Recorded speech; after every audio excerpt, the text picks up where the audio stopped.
Brando and Todd. Hey, kid!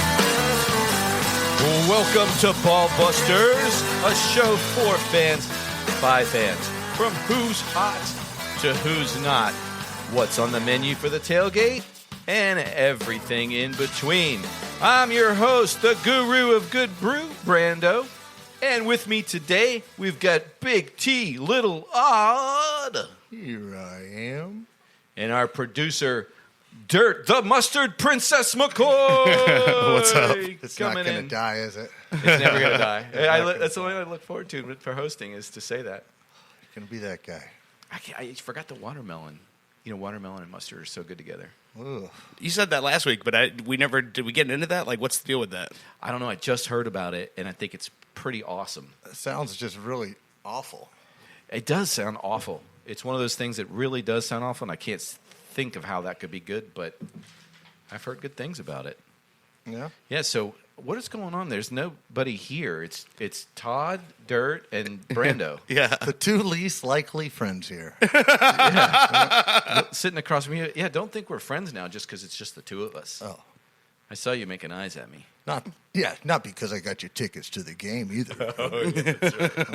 I'm trying to remember to be nice to you, but it's like, I'm like, he's got tickets to the Dolphins Bucks game.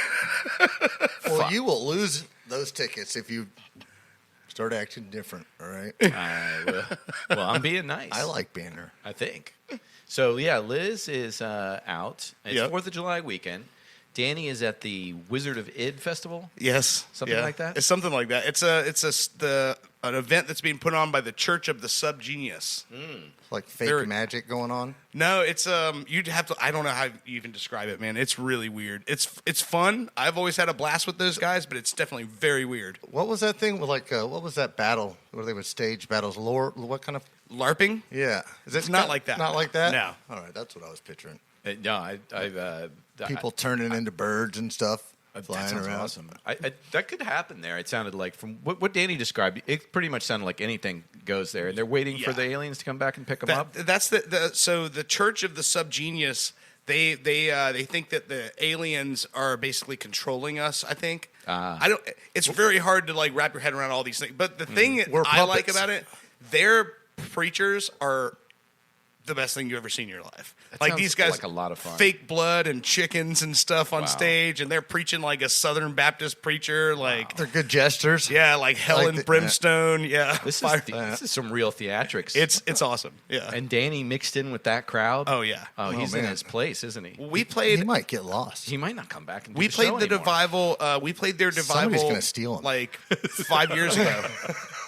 5 years ago, I think it was 2016. We played their Devival when it was at Patty's over on Fairbanks, and yeah, it was a blast. That was Crack Rock Opera. That show. Yeah. That place was, wow. That place was something else. I don't know why that bar's never made it. Probably just because of the police force that's kind of in the area. They don't have any parking. I mean, they're in a No weird parking. spot. I Weird mean, spot. yeah. Which bar? Remember that? It's been a bunch of things. Was Fairbanks in at one Fairbanks time? Tavern. Fairbanks Tavern at one What time. in the FBI? Not FBI. It was Patty's Pub. It was before that. Cask and Larder. No. What was it called? Something like that. was the for Scats or recently. something. Yeah, it was the Cask and something. How close to Austin? It's on the other side. On the other side, other side of 1792, 1792. closer to I-4, between 1792 and I-4. Now there's like a bakery in that area. There used to be a bank right there. Yeah. Drawing a blank on it. It's right next. I know it's like it's right next door to the the Four Rivers location there. That That's big Four FBI, Rivers. right? No, FBI is in the same spot. No, it isn't. It is. No, SBI is at the same intersection. Todd, Fairbanks Inn. remember I Yeah. played Fairbanks Inn a lot. So if I tell you you're wrong, you're wrong. I'm just saying it's in the same area. They're It's not same- within half. They're you not said within. the same building. No, the Well, building that's the doctor's I was office asking now. area, Yeah, the but I- doctor's office is where FBI used to be. That's the building that used to be FBI. Is that doctor's office there, where they do the breathing treatment or the sleep studies and all that shit. That's what FBI used to be. This is on the other side of that. I don't What think I is could that sleep road next to called? Four Rivers. With all that barbecue smell. I'd be like, Yeah. you guys are going to have to hit me with something strong. I'm trying to just think of the name of that road. Parr? No, it's a fucking Clay, Formosa. It's no right- Formosa's area. Yeah, That's close. it's before you get to Clay. If you're coming from 1792 towards I-4, I lived right there on before Ohio you- Street. I think it's like Howard, maybe Howard, yeah. Howard or Cherry. Sherry's. All right. Yeah, all either right. way. Anyway, Yeah. let's, Yeah. let's get on with the show here, guys. Now that we Jimmy beat that, Crickets. You have just now been kicked off the show for using personal enhancements, just like the chick was today. What The person? Olympian Yeah. was disqualified from the 100 That's meters for. That's my bursting news. Oh, sorry. Sha'Carri Richardson, because I got high. Because I got high. They Because said- I got high. They found trace. Yeah, trace element. So Sha'Carri Richardson was recently got into the Olympics in her 100-meter competition, and then turned around. Her mom passed away, so she was dealing with a loss of her mother, and it's one of the reasons why she said that she was smoking to kind of reduce that anxiety. Right. And maybe she's a regular smoker, but I understand the Olympics. Believe me, I'm not trying to argue. No, it just might be like a family relaxation thing sometimes. I mean, Sure. some Absolutely. some people are just like, all right. Yeah. Some families are just It's better than a lot of other things Yeah, that you can you try know and what I'm relax with. Yeah. so. You know? And the funny thing is, I don't believe that Japan marijuana is a banned substance over there or something like that. All right, so they wouldn't even care. yeah. about So that I don't per know. se. Is this the Olympic Committee that is kicking her off the team, or is it Yeah. the United States? I'm not sure on that I one. have That would have to to look it look up at again, that one, be Mike. specific. But I would think that you could. I don't know. It's time to make changes like that, anyways. All Right. major sports are doing it. Yeah, yeah. I don't know how Europe is on that, but I mean, dude, we got Clarence Thomas right now in the Supreme Court, who's one of the most conservative Supreme Court justices we have, who's saying, "Hey, it's time for us to get rid of this ban because it makes no sense anymore." So, I mean, government in a lot of places is already making that well, decision. they're also seeing the revenue to it too. So Yeah. Oh, it's I mean, that's the Oh yeah. biggest thing. They're not going to run with that. So, anyways, let's I keep agree with moving on. that. Yeah, so let's hop into Todd, tell us a little bit about Hold the. on, you talk for a minute. I got to go flip the wings here. So we're down a man and a woman tonight, and so Dana usually makes the wings for us, and Todd is manning the wing department. So what we're having tonight, it's kind of like when mom's out of town and dad's cooking. Yeah. So Todd's got he did good though. He grabbed some wings from Publix. Little brother, but let's go. They're already. They're already. Well, I don't think your little brother should be cooking at all. Maybe microwave. Well, yeah, but so you're just heating them up, and they're going to be pretty good.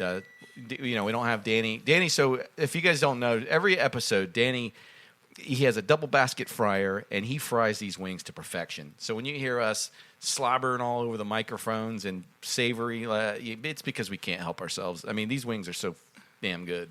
And he's so seamless with it. Like Yeah. he gets up and flips the basket or shakes the basket, Yeah. and he's right back to the table. You don't even know he's gone because he does it just like in and out. It's nuts. He's a master. And then he applies the sauces, plates them with the sauces, and yeah, of course, when we get into the football season, we'll be back to our wing tournaments, which I'm really looking forward to. Oh yeah, and he's got some new entrants this year into the tournament because of sauces he's come up with in the off season. So. Oh yeah, he's always thinking, always coming up with something new, mixing stuff. He's a mixologist of all kinds of hot things. Oh yeah. Wonder what he's going to. He's headlining this show this weekend. I don't know for sure, but I would imagine he is because I mean, when it comes to that group of people, Danny's pretty high on their list as far as like when they're wanting to do a show. Yeah. Like Danny's one of the first ones they go to. Right on. Yeah, he's done a lot of stuff with them before. I tell you, if I could. Well, you know what? I might go on Sunday. I might just do it. I might just do it. I mean, it could be a fun day. Oh yeah. Yeah, so we are going to talk about sports tonight, folks. We're going to talk about Todd's got some fun stuff for us tonight. I've got a load of headlines with Liz and Danny being gone. We're going to really dig into the NBA. We're going to dig into UFC 264. We're going to talk a little baseball. We're going to talk about NHL. We're going to talk about a lot of fun stuff. So we're not going to be able to. We can take our own finals. We can make our own final bets amongst us. Maybe Dan and Liz. Maybe Danny and Liz might we might bet for them while they're gone. You spin the wheel of death. I like that. Yeah, you like that, Todd? I like that. Either that or maybe scratch one off and put one of the punishments they would despise on there. Something they would really hate. Someone bother one of us, but they would get like, Yeah. You set them up. Like maybe Liz has to apply mayonnaise to the dildo dart. And, we'll just leave that there. You ready to get into these NBLs and NBWs of the week? I think our fans are ready for this because they're like, come on, guys, get into it. Let's do something.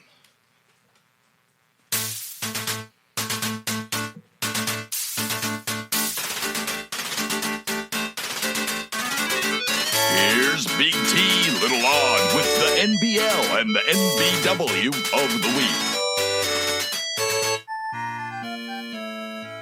All right, this is Big T, Little Odd. And we're still going to get into some garbage. But we're going to start this off with 3B debris removal. Family-based, family-owned, and operated, fully insured junk removal company.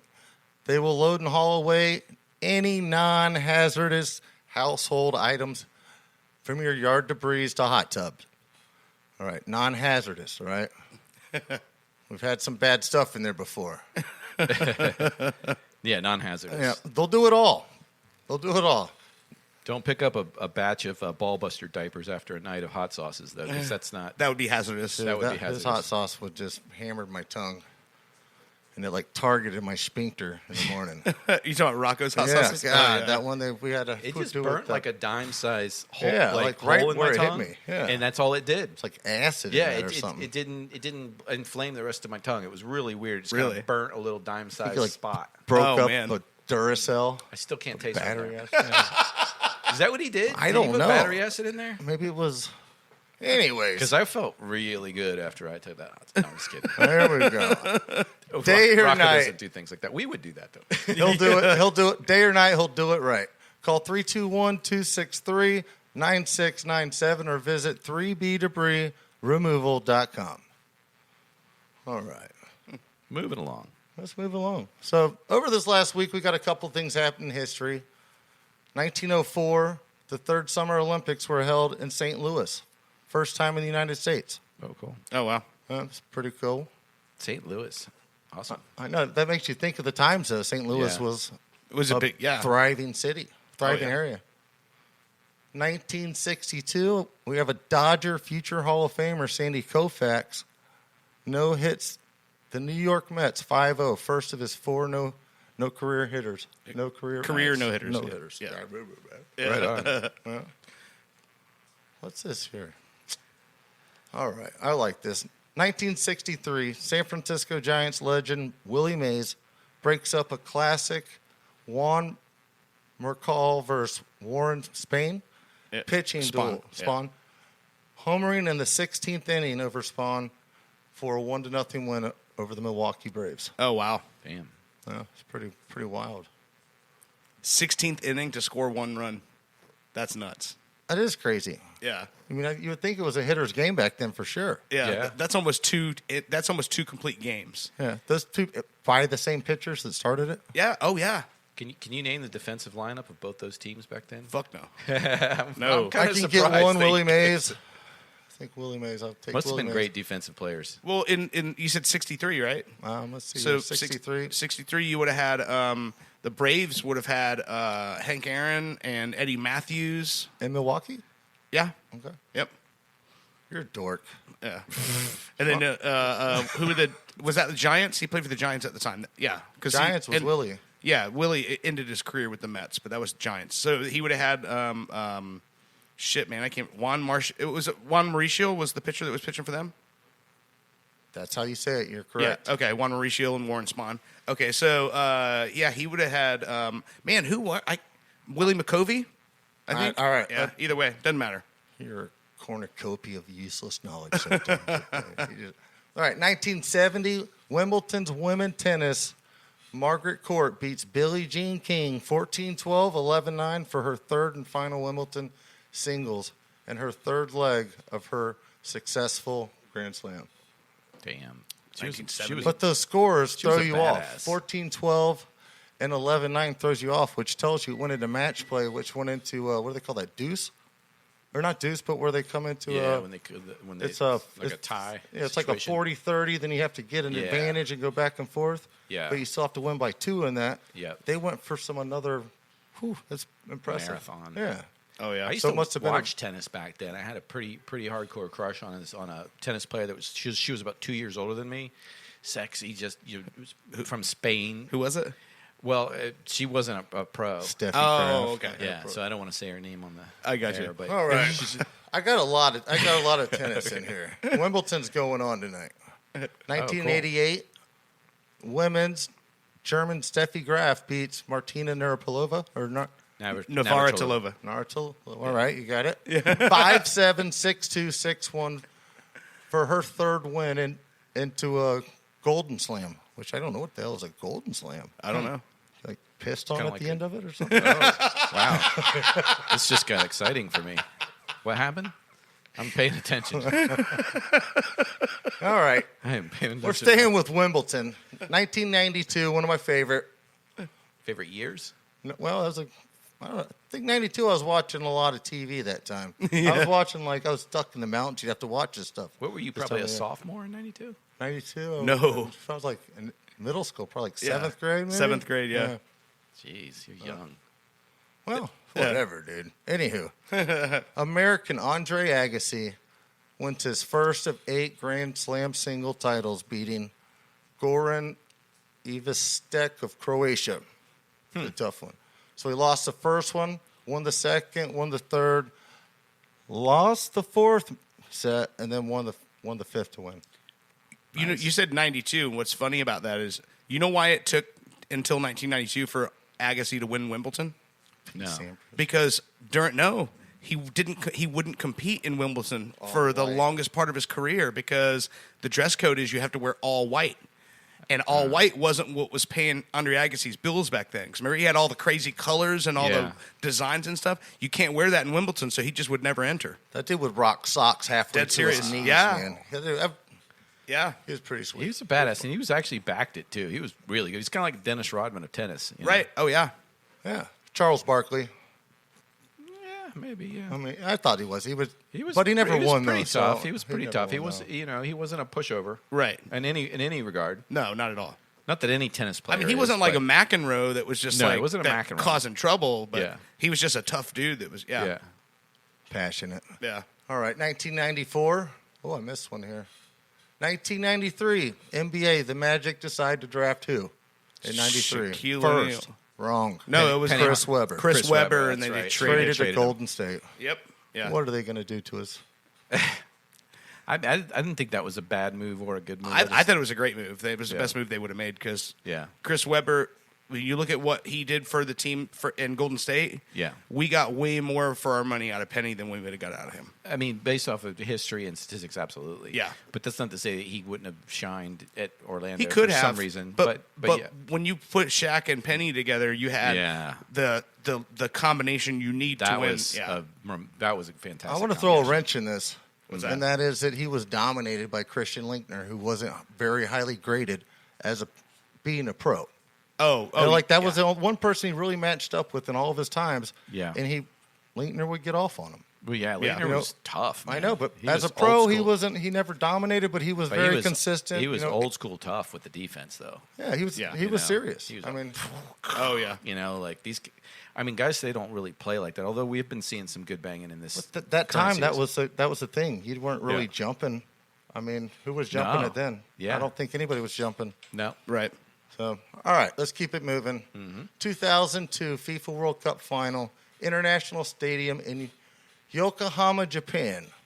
Ronaldo scores twice as Brazil beats Germany 2-0 to win their 5th title. Shit.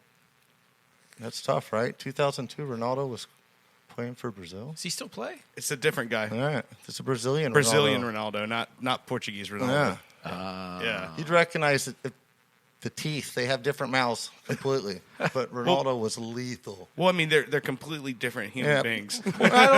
They are, but Portugal, Brazil, those two countries are completely intertwined, I think, They anyways. definitely are. They speak Portuguese in Brazil. Yeah, they're, It's kind of like saying Scottish and Irish soccer players have different mouths. Yeah, but that's well, I don't know. They'd be fighting over that for sure. Yeah, They would be fighting. they'll for fight that over for sure. anything. That's why their mouths look different. I'm going to come to my first lady crush, my first female lady crush here ever, 2004, Wimbledon, Russians, Maria Sharapova Oh, yeah. Boy, yeah. becomes the first Russian to win the Wimbledon. You said 2004? That's when, yeah. So, wait, why did it take you till 2004 to have a lady crush? Is there something Like else on going an on? athlete? I mean, there was not that. Yeah. Okay. He was a late bloomer, right? I mean, I mean, cheerleaders, sure, but athletes was like, yeah, it's a little different standard, you know? his eyebrows are still coming in. Yeah, I know, right? He's not even done yet. Put him back in the oven. My balls dropped a quarter inch last night. You like shouted out. You went, whoa! Felt something happen down there. I'm gonna go get a girlfriend now. Oh, man. This is, no. 2017. Actually, let's go back 2005. The better the yeah, Williams. don't Venus. rush it. Take a slow. Yeah, I know. Venus Williams beats fellow American Lindsay Davenport to win third of her, how many? Third of her 5 Wimbledon single titles. That's Venus. I always liked her. I always thought she was way more attractive, I thought, than Interesting. long legs. Don't they look pretty much exactly the same? No, one of them's more physically built, I would Yeah. say. Like has the look of power, and the other one just has the look of Finesse. Finesse. yeah. Yeah. And you like the powerful one better? No. Oh, I thought you would like the more masculine one. Yeah. Well, Venus would look like a sleeper. You Yeah. didn't know that she would be like, Yeah. You know, She she'd could sneak up dominate on you you. and throw 2 in the chute. what? Oh my gosh, you're killing me here. You're killing me here. All right. What am I supposed to sit with for that? Happened stuff- one time, and it's like it's always being held against me here. I didn't even know. I'm sorry, I didn't mean to dig into that chest. I stumped you there. Yeah, take a shot of whiskey. That's good. I know, man. I'm telling you. It's weird with Danny not here to go, whoa, he's having I another know, it's shot like- of whiskey. There's no soundboard. There's no sound. I know. Dad. Yeah, you got it all wrong again. I can do that pretty good now. All right. I got it memorized. 2017, we were talking about the Philippines. Underdog and hometown hero upsets Manny Pacquiao of Philippines on points in a highly controversial WBO welterweight title fight Yeah. in Brisbane, Australia. I remember watching that fight. Yeah. It was definitely a bad decision, but If you leave it in the judge's hands, Who was that against?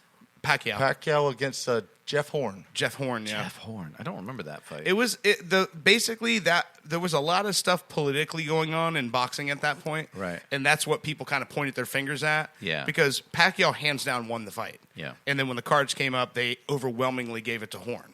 I feel like See, he's gotten and a it couple was- bad it was- decisions over the years. He has, yeah. Tim Bradley was another really bad decision that he was on the wrong end of. But right before this, if you remember, is when Pacquiao gave that interview and he said that gay people are worse than animals and they should be right. executed. Oh, yeah. And then he lost all of his endorsements, and Yeah. then all of a sudden, miraculously loses this fight. So Yeah. there was some political stuff going on with him at that point. That Yeah. makes sense. Yeah. Yeah. I think it was like the governor or something at the time, too. He's wasn't a senator. Yeah, he's a congressman in the Philippines. Yeah. He's working his way up the ladder. I think he's going to run for president. He will be. Yeah. he? Yeah, probably. I just made that up. He's like the Arnold Schwarzenegger of the Philippines. Like literally, he's the most awesome. famous person in his country. So But like 5'6" version, maybe? Yeah. Five foot whatever in Filipino version. And packs a punch. Probably. Oh, yeah. Yeah, I wouldn't mess with him. Yeah. Hit you like 8 times before you realize what happened. You're like, Yeah. Yeah. Jesus, he's What are you fast. doing? Yeah. Are we fighting or what's going on? Well, yeah, I don't even think I want to do that. Let's get into these NBLs this week. All right. Oh. NBWs. We got natural born losers, Major League Baseball, Uh-oh. and their all-star ballots. How is there not one Ray or one X-ray Right. on any of the options here? Yep. Yeah. You know, and then I think it's also with the amateurs. They only got 2 players in. In the futures game, Yeah, yeah. that's- Yeah, they have the best farm club in Major League Baseball, and they got Yeah. 2 players in the futures game. It's crazy. That's so, what they. so the Tampa Bay Rays have no representation in the All-Star game. Well, Well, I have contacted Jack Toadstool. My uncle, the lawyer. Yeah. yeah. He's getting prepared to make his argument upcoming here. Oh, he's going to defend. He's going to defend the Rays, or he's going to defend. He's going to Rays make fans. He's going to defend going to us. make an argument for the players of Tampa. I think he'll do a good job at that. Yeah. We could ask him in on the show if you want. So one thing I was going to bring up because you asked. So in the All-Star game, every single team will be represented.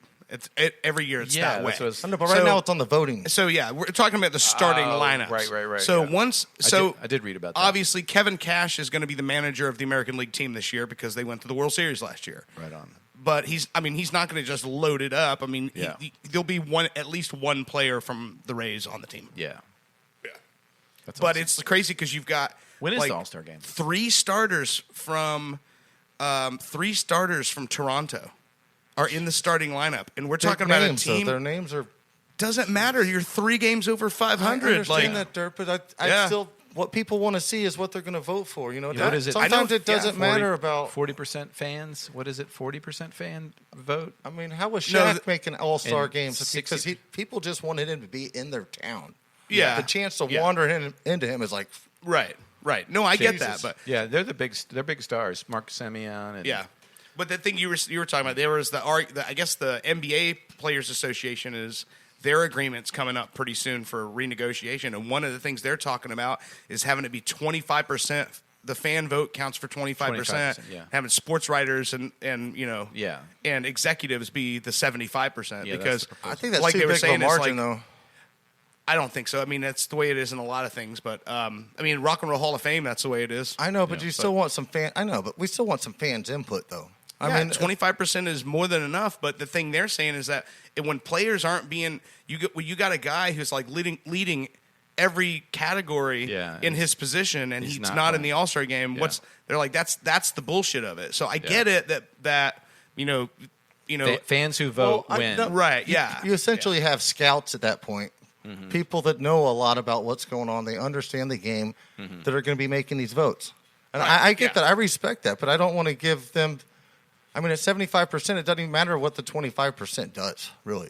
yeah. You know, Unless that's all I'm unless it's saying. really that's, close. That's all I'm saying. I mean, it's For a yeah. couple people, it could matter. I still would just like them to have a little more input there, and that's a great idea. Yeah. I mean, I think that would work well, but still, yep. we Well, just need big they're- market guys here. Well, they're I mean, that's losers. what it is. We got some winners here. All right. The Orlandians. What is that? That's us fellow Orlandians here. People Oh. from Orlando here, Orlando- I think. Orla- Did I Orlando. make a name up here? I told him it was Orlandoans, but he said Orlandians sounded classier, so he went with that. Yeah. It sounds more like a Greek thing. Orlandians.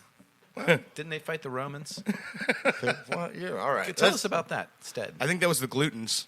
Yeah, they fought they battled the glutens Do you know why the marathon is 26.2 miles? Why is that? because they ran from something, a messenger in the marathon, Greece. From one place to marathon. No, from one place to marathon, and that's Yeah. where the whole race came from. Is one guy ran himself till he had a heart attack, Oh wow. and came there and yelled Nike, our biggest shoe brand, which means victory. Nike. Look at that. Yeah. And now let's think about how they measured that way back then. I mean, there's no way that was it's in 26.2.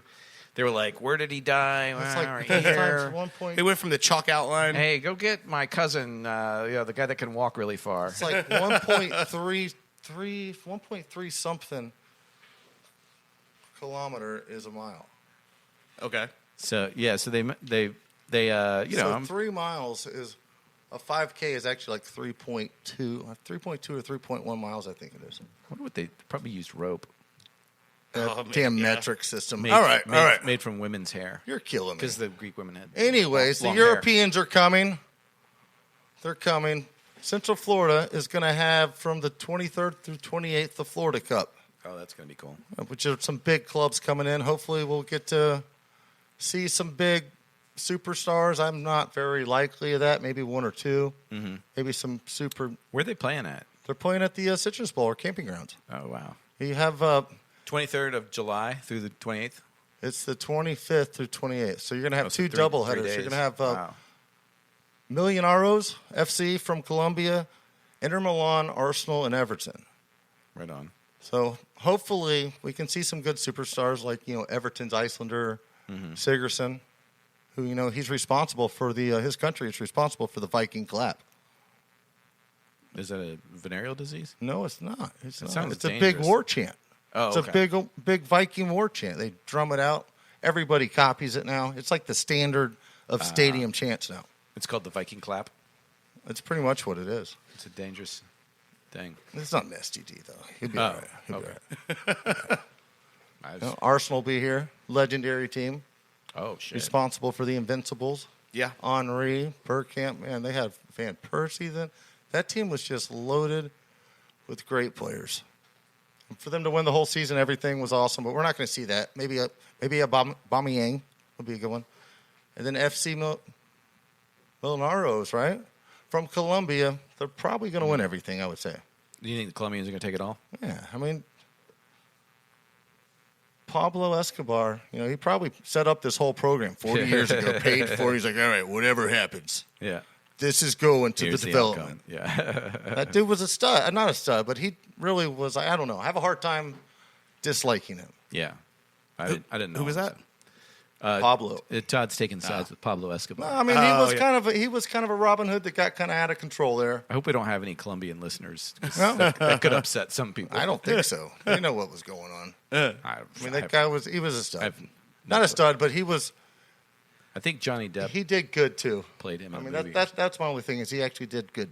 Back to the city, back to the environments, built neighborhoods, built fields. It's awesome. I mean, soccer. he wasn't Soccer the worst lives. of people to have all that money. Is all I'm saying. Yeah. I mean, some people have all that money would be Don't not do, helping you. Don't do anything. Just have like a yacht and a billion golf courses or something. Yeah, but whatever. In a jet and a helicopter. We'll see. Sounds pretty cool. then You're swaying me over to be an Escobar fan. Yeah, you have to. You have to be. All right. What else you got for us, Todd? Well, we got natural-born wealthy twins here. Okay. Yeah, these NCAA student athletes can now make money. Fresno State twins have 3.3 million followers Oh, that's right. Yeah. and leading the way. I mean, wouldn't you have thought it would have been a running back from Alabama? Would be Yeah. dominating. Yeah. In America, no. It's going to be the hot That's chicks what I'm saying. all the It's just, time. it works out best for best for everybody because now you can go back to your hometown, run a camp or something, and actually get paid. yeah. You know, That's where you got the 40% from. When me and you were talking about this, they said when they were talking about the college players making money on ESPN, they were saying that the average collegiate athlete only gets about 40% of the classroom time of a normal student. Right. And so that's why they were talking about these guys need to be compensated somehow because they're Yeah. giving up 60% of their education in Right. order with team meetings and practices and Yeah. all of this other stuff. They're probably going to have to go back to school, so they're going to need that money. I wouldn't say. I mean, I understand that, but they're spending that much more time at school than a normal student would be. I mean, Well- that's where it comes down to. They're still probably putting about the same time as a normal kid is, but they're putting a lot more time in the school doing other things that they're forced Well, to no, do. what they're saying is they miss 60% of their classroom opportunity. They don't get it. So then they have to make it up in tutoring and all that other stuff, so they don't really get the same education as a normal. So Yeah. how did Christian Ponder graduate in 3 years with like an engineer? Some of these people do that. That's Some of like them- I don't. That's some what of I'm them saying. do the extra Yeah, work. I mean, you know. some people are 7 feet tall and some people Yeah. live 150 years. Like, stop putting one Well, person as well, your there- barometer. Yeah, there are some exceptions. I mean, some exceptional students out there in the NFL, NBA, and a lot of people, these people aren't talked about enough. You know, we always think of athletes as being stupid, but there's some really smart athletes out there.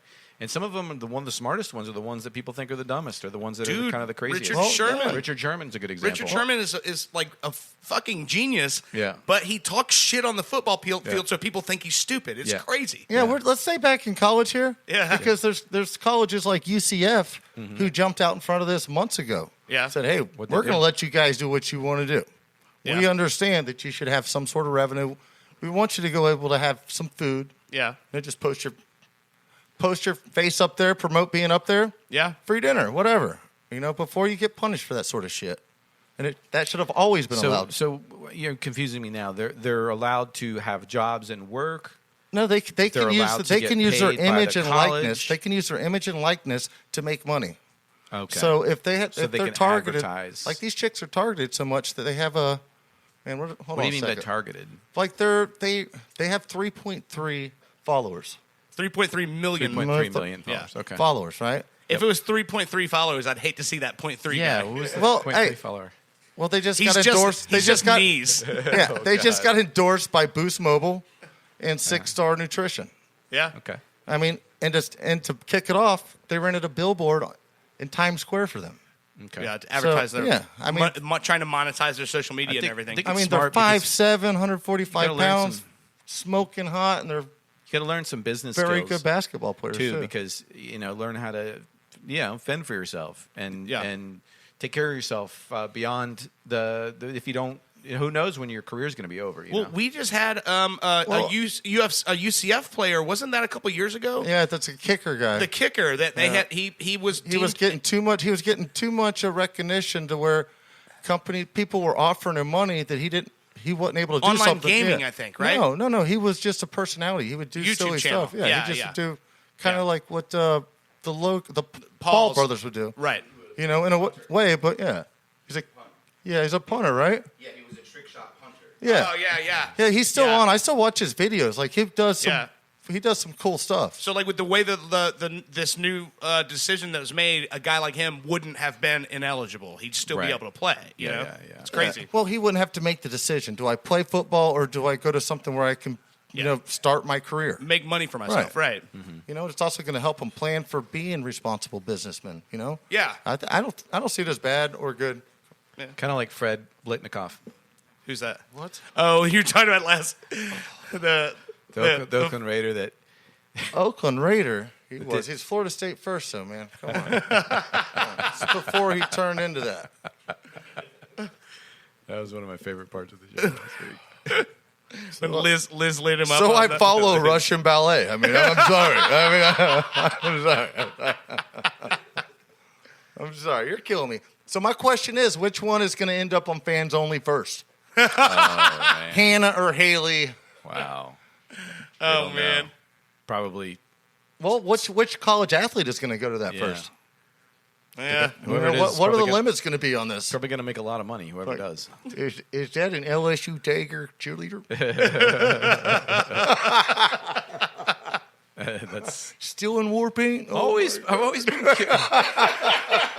been curious about that. you know what I'm saying? Like, where's the boundaries here? Yeah. I mean, all right, whatever. We're gonna have to put monitors on all of our texts. Yeah, you're not lying. We need a text monitor. We got a natural born who? Who's got it? Oh yeah. Yeah. I know where you're going with this one. Let's just say Josh Naylor must have thought he was at Roxbury's with Will Ferrell. What's that guy's name? Chris Kattan. Catan, yeah. Yeah. Naylor once asked me, Big T, who do you want me to nail? I said Feeder because he's already a tool bag. So he's got a hammer. So who's Josh Taylor for our fans? Josh Who- Naylor. Josh Naylor. I'm going to get into that. Okay. I just want to fuck with his name a little bit there. Anywho, Naylor was involved in a 2-player crash this week in Minnesota. Not in hockey. He didn't run into a goose or nothing. He ran into his fellow teammate, the second baseman of the Cleveland Indians. What's his name? Ernie Clement. Ernie Clement. Yep, Yeah. they were both going 100 for a pop out. Shallow field. They hit real hard. Clement came out better. little bumper damage. Naylor, I think he broke like a fib or a tib. Yeah. He broke something lower leg. Woo. Yeah, it was pretty gnarly. One of those where your foot's on backwards afterwards. Yeah, like it was sketchy. Like Yeah. you saw him hit and his foot was like, When I used to play baseball, people would ask me, how do people get hurt playing baseball? Like, it's such a, you just roll off your couch and go play baseball. People used to bug me about well, that. if you're I'm like, lucky enough to get a hit, You're you a might wa- turn an ankle on a base. yeah, I'm like, you watch it, you got to run around the bases, you got to not hit people while you're not looking. There's lots of ways. You're running towards a fence trying to catch a foul ball. You got a guy throwing a 100 You mile got a an guy hour throwing rock a at you. 100-mile rock at you. Yeah. And the catcher's just got to stand there and catch it. The batter's just got to stand there. So there's lots of ways. You're hijacking me here, killing me. Let me finish this one off here. Yeah. Go ahead. Talking about your subjects. But yeah, please get through. So. Yeah. They both shared the same ambition and resulted in a terrible collision. I think I've gone through this. I just lost, resulting in a fracture in Josh Naylor's leg. Yeah. So he's had surgery. I'm sure he'll be fine. Yeah. Sports medicine's way better than it has Yeah, they been. put toothpaste on it, wrap it up with some tape. He'll be fine. I think he'll be all right. sports science is quicker than Brando on some Liz action. Yeah. You're healed. Toothpaste. I've spilled you with holy potion. Toothpaste can heal just about anything these days. Yeah. But that's what happens, though. You put in hard effort. Sometimes that happens. I mean, it sucks. But you still had a cool last name, Naylor. I mean, come on.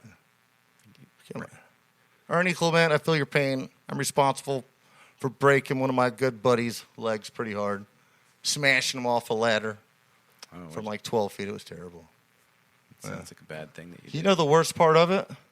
Is me and him share an office now. Oh, shit. And anytime I look at him, he has his x-ray with like 13 screws in it. Oh, shit. He's like, yeah, look at that, Todd. What you did to me. But he's been cool about it, man. That was a tough guilt to have, you know. Yeah. That was terrible. Yeah. You know, he made me so mad. He's like, "You're done." And then afterwards, you're like, "Man, I'm sorry about that." You did it on purpose. Oh, boy. I don't know. I don't know. What's the statute of limitations here? I think Virgos are the highest amount of serial killers, right? Or Virgos? I don't know. It's a weird Virgo stat. Man, that's fucking right up my. I'm a Virgo, but I thought I could pull it off, but I don't think it's in me though. I thought I saw some. I thought I I'm saw a some. plotter. Don't get me wrong. I plot shit out, but I never nothing to that extent. But I'm like, that's not my style. I thought I saw some teeth in your pocket one time. All right, you don't know me. That's all I got this week. Oh, you kind of threw me by surprise ending that quick. I didn't have a closeout set for you. So, yeah, thanks, What? Todd, for the NBLs and NBWs of the week. Yeah, we're all a little bit more educated now. Todd's had a couple beers. We're going to bring a guest in very soon, but we're going to take a little bit of break, get the beers and wings ready for you, and jump into these headlines. You're listening to Ball Busters.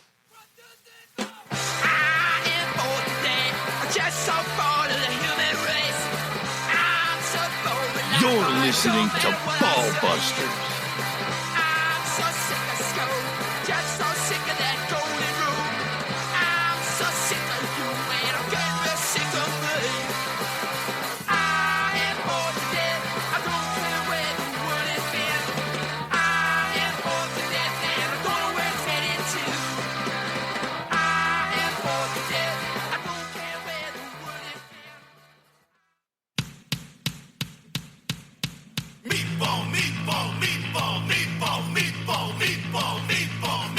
You're listening to Ball Busters.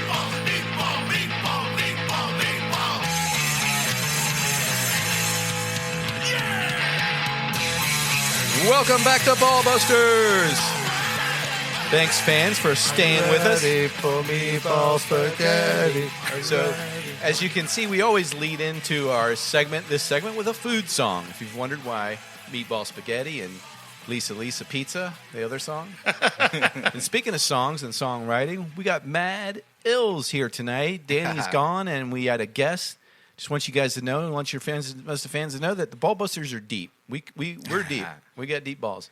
I think you're just old and saggy. Let's be honest. I think I'm sitting on one. Well, that might be true. We got singer-songwriter. I almost pulled one out of the pocket the other day thinking it was change. I'm like, wait a minute. I don't need any more information than that.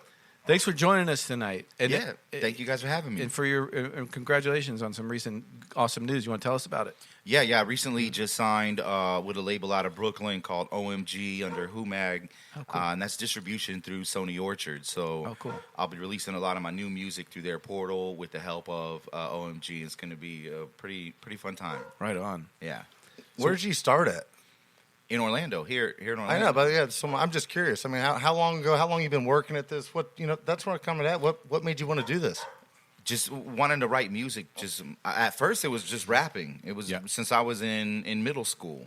Like battle rapping on the sidewalks? Yeah, battle rapping people. And then I got into going to tournaments, and I would win national tournaments. So I started traveling. I joined the Marines, and through the Marines, I was battling and going to different tournaments and making music. So They it's put you been on a the lifelong spot. thing. Yeah, I'm 37 now. I've had a lifetime. deals in the past, and I went viral on YouTube in 2008 with battle rap with Grind Time. What are some ways our fans can find you on YouTube? On YouTube, everything's just Mad Illz. If you Okay. just search Mad, MADDILLZ. Okay. Yeah, that's where you're gonna find everything. Yeah, I watched one of them. He got called out by some other character somewhere. I don't know where. It looked like at some sort of little festival.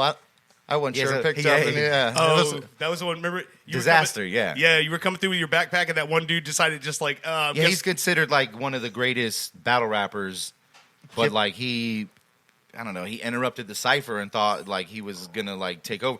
It was at a festival. He was scared of you It is was what a it radio was. station. There was the main hip hop radio station was outside of our area where we were doing our thing at, and we were having a cipher. And he came in, and I'm an MC, so like when that happens, I'm a battle rapper. So I go back off, and yeah, that's what happened. Was that the one we watched? prize fight right there. That's what it sounds like. It looked like it was a big fight card build up for you. Just a little tension. You know, Yeah, and it's because there was a major tournament at that time. We were, doing million view videos. That was actually at the Pay Dues Festival in California. We were touring with major festivals. We were doing Rock the Bells, Coachella, South by Southwest. Damn. All the big festivals. We did Warped Tour. So like it was a big deal when we came through. A lot of people would gather up and MCs would want to be on the roster. So like Disaster was actually battling that day in the tournament, and he came out just to like mess Were you around. guys down Out in of the the crowd, random, yeah. like face to face, or were you up on stage? The, No, the- it's like the, a- the actual tournament took place in a fighting ring in wow. one of the largest that's not what I fighting saw. cages. What I saw, y'all were like, seemed like y'all just had Yeah, come up on each myself other. and Yeah. Disaster, we were outside. That was outside of the venue. Okay. It was like you know how like the fairgrounds is, and then there's some stuff Like that's the vending, indoors. yeah, it's like Yeah. what do you call them? Concessions and things Yeah. like that. Little. They area. had us Yeah. set up in the indoor area because Okay. they had a large fight like ring. Okay. In the middle, and there was, that area fit about 3,000 people. Okay. They're all the way around the ring, and so we had the tournament inside, and we had, we had a bunch of people. That put all the fighters in the same pit. Cheering. Like, here you go, guys. Yeah, it was crazy. Fire Yeah, y'all. we had a lot of national acts judging and also performing in between the battles that we were throwing. So it was a pretty big production. Which maybe- battle? I'm curious though. Which battle made you think that you really had what it was? You know, I mean, you talk about you go into these things where people have respect and people are known. And somewhere along the way, you have to have cracked one of these people to get your name out there and that sort of thing. Well, yeah, I've won the majority of the battles I've done. Straight out the gate. I won a lot more than I lost. Like I would win like 8 battles and lose 1. All right, that's But respectable. through my That's whole fucking- career, I've been winning tournaments in different states and traveling around. That's why I started traveling, doing it, because I was like, man, I could win money at doing this, So I started doing it, even through the Marines. I always looked up tournaments. I ended up in Scribble Jam, which is, you see like footage of Eminem battling. He came up at Scribble Jam. It's a shit. place where a lot of MCs. Where is that? Is that in Detroit? That's in Cincinnati, Cincinnati, Ohio. Ohio? Scribble Jam was the Super Bowl of MC battling. It's where all the MCs went. awesome. Kind of where Rhyme the end Fest, of 8 Mile the guy was. that The end of guy 8 Mile was wrote kind of based on that place, I would say then. no, 8 Mile Just is that end based on battle, I like thought. kind of like Eminem's come up, and the venue that they filmed that out of was St. Matthews.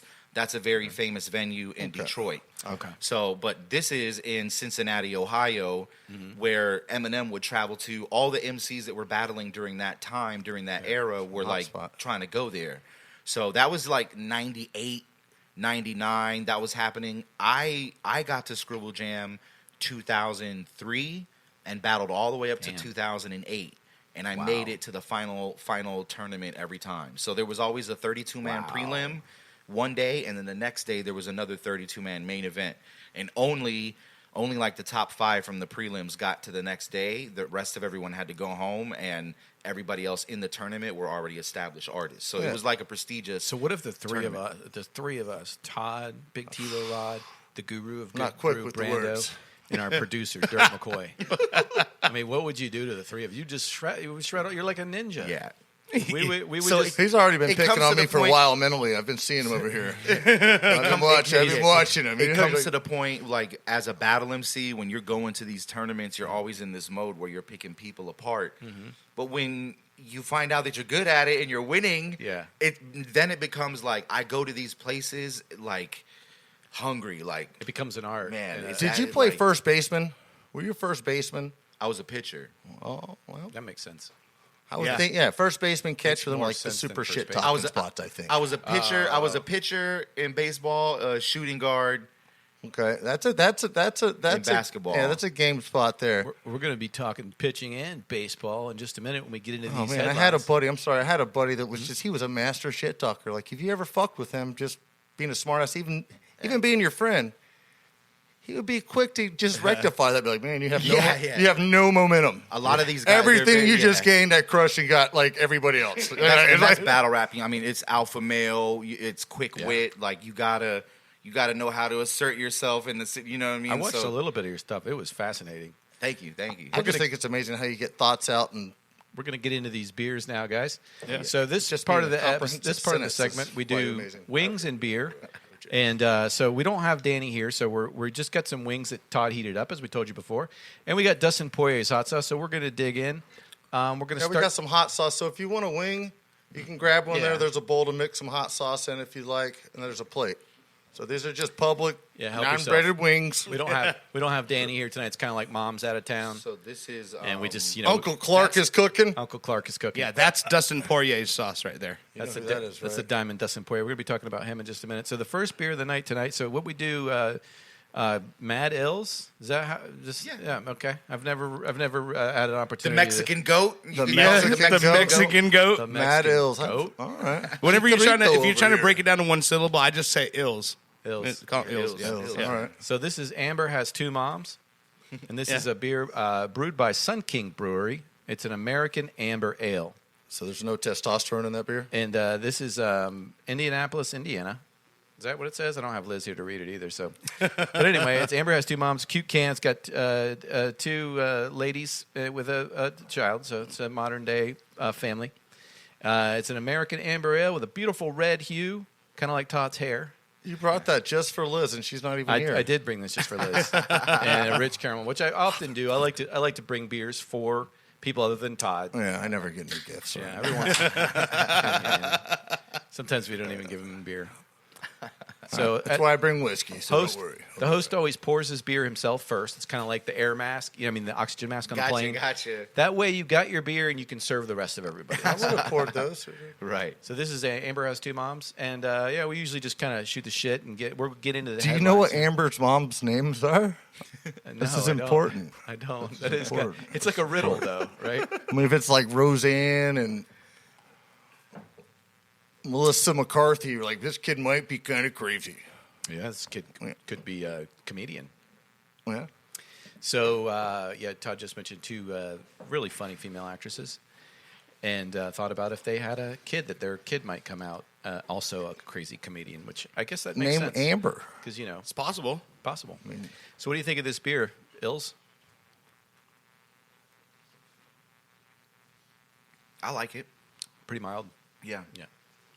Mild American ale, so you're going to get some nice sweet honey malt. Yeah, and there's not a whole lot of. It's not like overly carbonated, so you kind of get all the flavor in once. You're not getting all those carbonation bubbles, kind of Yeah, it is mild. It's carbonation. straightforward. masking the taste. Yeah. That would be good with wings. I would definitely drink Yeah. this with wings. Yeah. With hot sauce. Yeah. Yeah. What's the ABV on this? Dude, what's the hottest sauce you've taken down?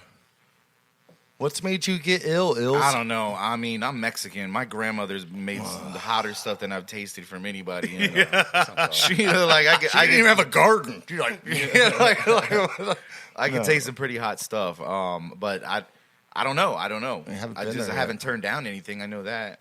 Most of the sauces that we do here are not like super hot because we want them to be able to be palatable to everybody. Medium heat. But the battles that him and Yeah, we Liz and Todd get into, it's like he'll come across some Ghost pepper ghost cheese. pepper cheese, and they're here eating ghost pepper cheese. Yeah, One night we fed Todd. Well, some we're talking very about doing a powerful hot stuff. chip challenge. yeah.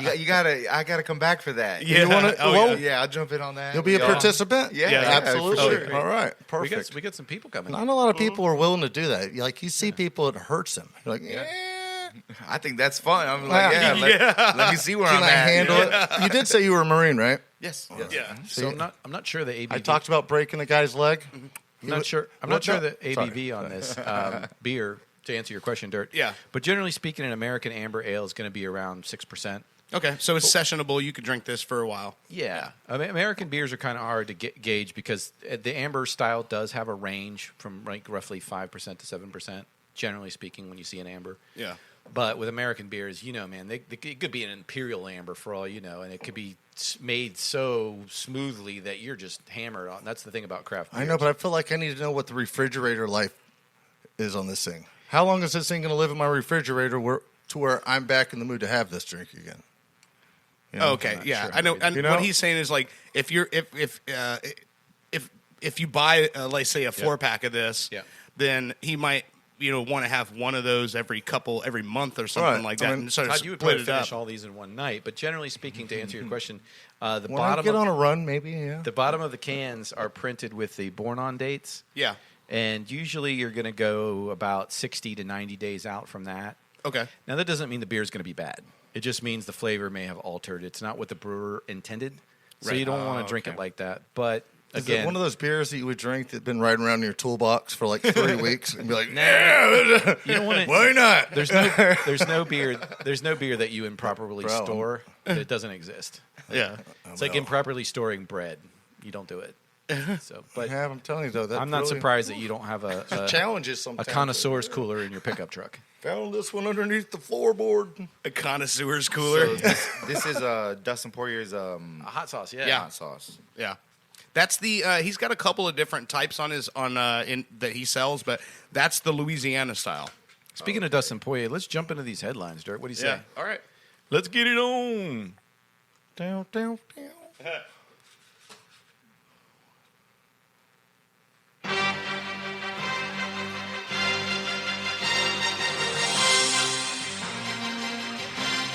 Here's Brando with This Week in the Headlines. Alrighty, sports fans. Let's get into this week's headlines. 28 years later, Chris Paul is there. And so is the Tampa Bay Lightning. Connor McNugget called. He wants his face back.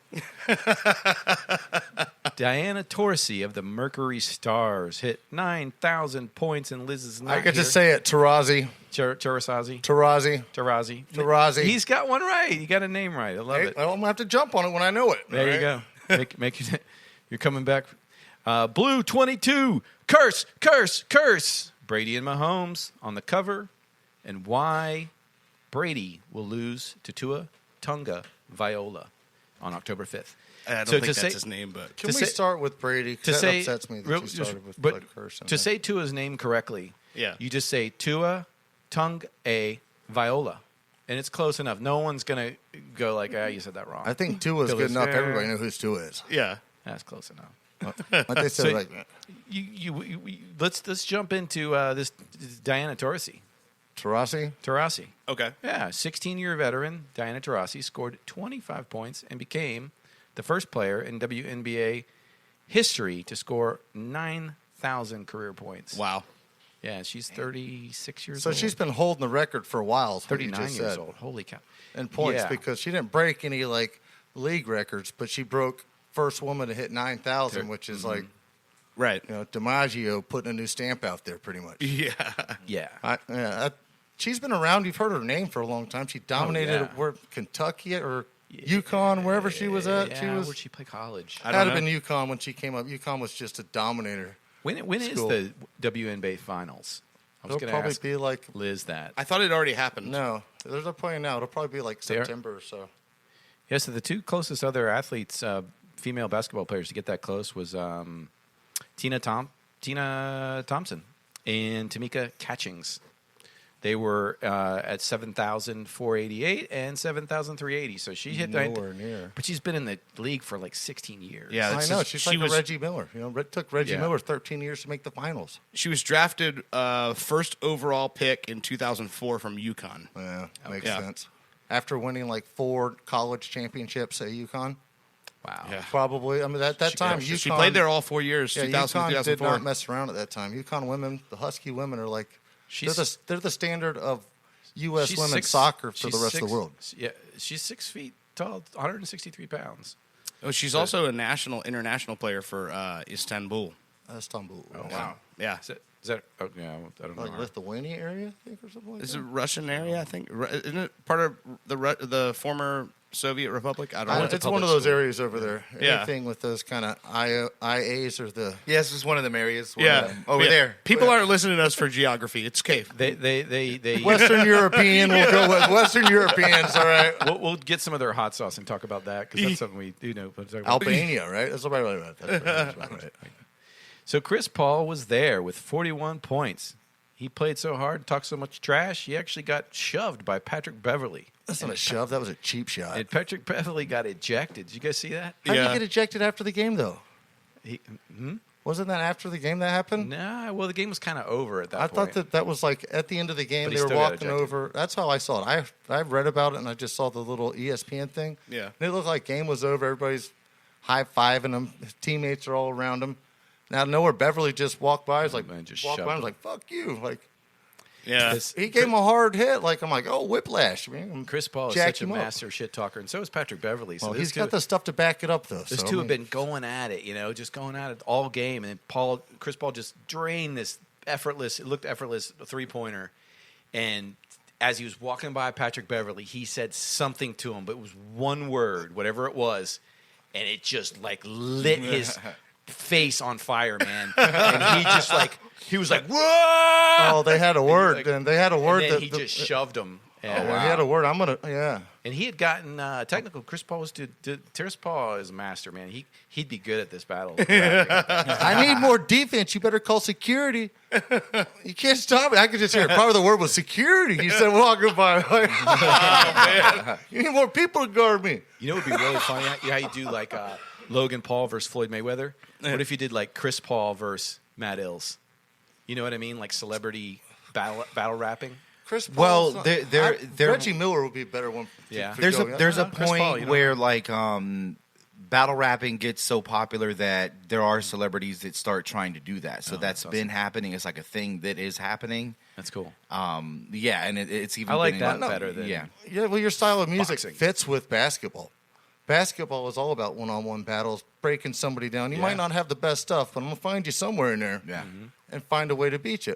You know, that's Well, they turned into remember the roasts when they became real popular. They started doing roast battle on Comedy Central, Yeah. where it was like a one-on-one thing, and you've seen celebrities in that. I think one of the ones I saw was Dolph Ziggler from the WWE was roast battling against somebody else, and so yeah, it's the one-on-one battle and versus last night, wasn't it? Bobby Brown versus Keith Sweat last night. Oh yeah, they do the versus battles Yeah. and stuff. Bobby yeah, that's- Brown. That's pretty awesome. There's a new Yeah. Bobby Brown. No, the Bobby Brown from New Edition and Belle Biv DeVoe and all I'm that. yeah. thinking of Whitney Houston. Yeah, that's him. That's he him. didn't. I thought he did. Yeah, no. He did a versus Whitney last night Houston against Keith died, Sweat. but Bobby Brown lived. Yeah. He wasn't in the bathtub. with Yeah. her. I mean, Well, that's- I quit following it's her true story. after. Yeah. So the Phoenix Suns wait for their opponent until July 6th finals. Most likely they'll be waiting for, I believe, the Bucks, but we can talk about that. This is the first Phoenix Suns team to appear in the finals since the 1992-93 season. And that was back in the Danny Ainge, Charles Barkley, Sabalas, and Chambers days. Oh, I forgot Dan Marley, you dick. That was a dude right there, Dan Marley. Oh man. They went up against Air Jordan with Paxton Cartwright, Horace Grant. That was a great B.J. series. Armstrong? That was a Oh, good yeah. dominator, yeah. Bulls took it in 6. Yeah. So And I think that was the last season before Jordan did his first retirement. That's That was when he went to play, Barkley's. That was play baseball. Barkley's curse was yeah, Jordan, man. yeah. Jordan just haunted him. he battled him. It That was and his lack of ability to play defense. Talk in about his battle younger rapping. years. Those two, they were in each other's heads. And Oh, Dennis man. Rodman. And Dennis Rodman. Yeah, Rodman wasn't. Dennis Rodman won he was everywhere, after though, man. that, though. Rodman joined the team in 96. 96, Yeah. 97, 98 was when He's he was like with bringing the in Bulls. a reliever. It wasn't on Rodman that was he that brought him to later your team, on? I you thought it know was you're like going to have 94. somebody. Hey, this guy's going to go. He's going to go for you, and he's going to win every ball. He's Oh, high man. energy. Rodman, he just everybody loves that guy. I mean, I have no reason never. He was always just a fun player to watch. One of the funnest for me. He just got so high up above everybody when he would grab rebounds. It was like his waist was at other guys' shoulders, and then on top of that wingspan. Yeah. So it's like he would go up, and he was like, his waist is at your shoulders, and he's covering the entire backboard when he's pulling these rebounds now. It was insane. And he didn't grow that tall until he got out of high school. He just spurted up some like 6.5 inches. Yeah, or freshman something. year of college, wow. he grew like 6 No, inches. he wasn't even going to college. Oh, yeah, He was doing something else and playing street ball, and they recruited him out of that. yeah. Oh, dang. Yeah. He's got a story to him. You listen to him. He's kind of Ricky Williams-esque. Yeah. You know what I'm saying? Like, Yeah. He's a different breed, man. Yeah. Professional ball player for sure. Dominator. But with his own antics, you know. Yeah. I think if But TikTok nonetheless, was around when Rodman was around. Still a Oh, professional. jeez. So the Atlanta Hawks are down 3-2 in their series against the Milwaukee Bucks. They recently took a pretty bad loss, 123-112.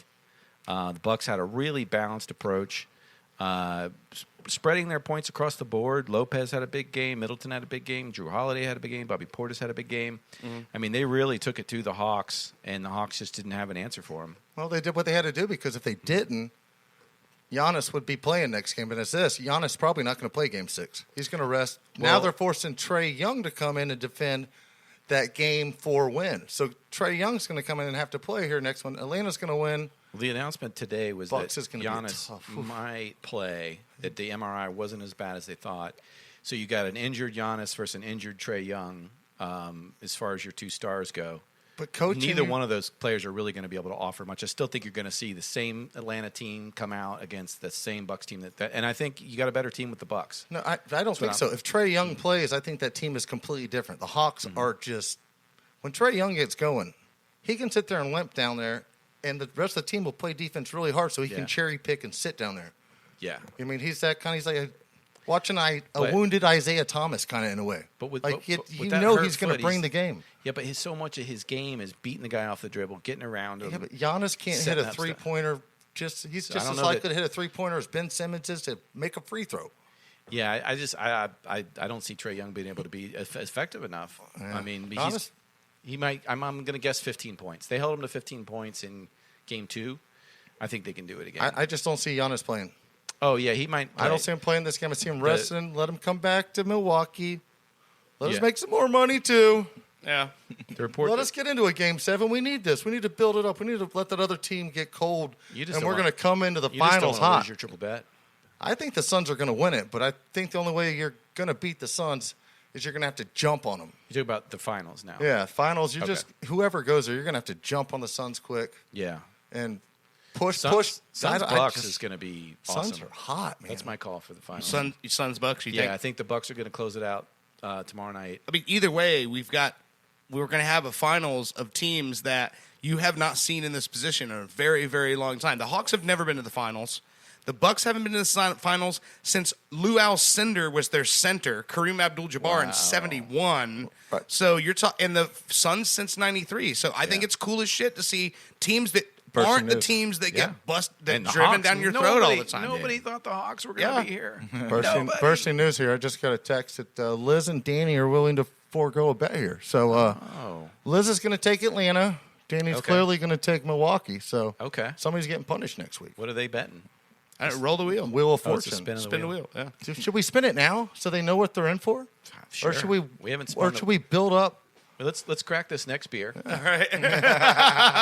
Somebody's losing already. This is. But Trae Young.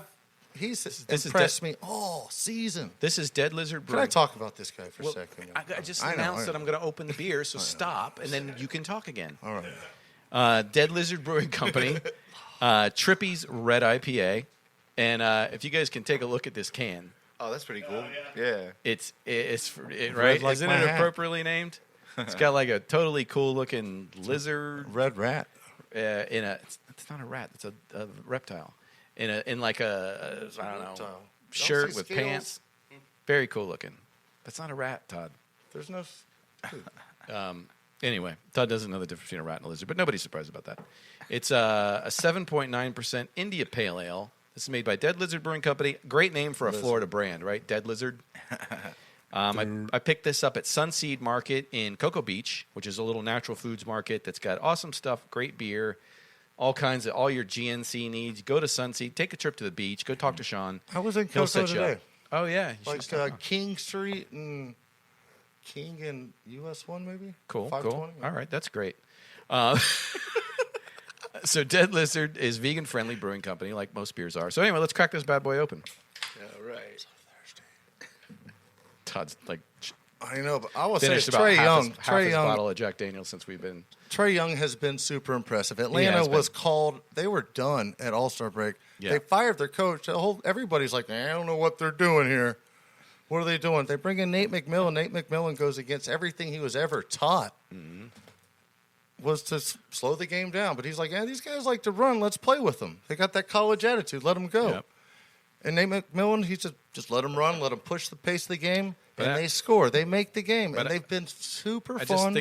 just think the Bucks have too much. I think with Middleton, Holiday, Portis, Never count on a Middleton, first of all, right? Yeah, We're streaky. true. We're streaky. Now Middleton's solid, dude. I mean, he could give a 30, 40 point At the game. free throw line, sure, but Portis, sometimes you can be a little silly. these Missing guys- the elbow not be right correctly on the jump And shot. let's not forget about Brook Lopez. He had 33 points last game. Yeah, but he's not going to get targeted like that with Giannis in there.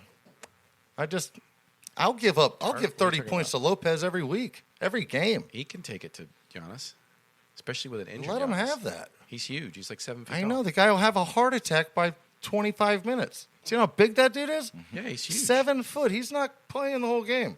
If you just let 20 minutes, let him all right, let him do his thing. Guess you're the I mean- coach. You can pull him out if you want to. Well, it's the same. Just same as like Terrence Mann. Terrence Mann is great, Yeah. right? But let him score. And we want to slow the other guy down.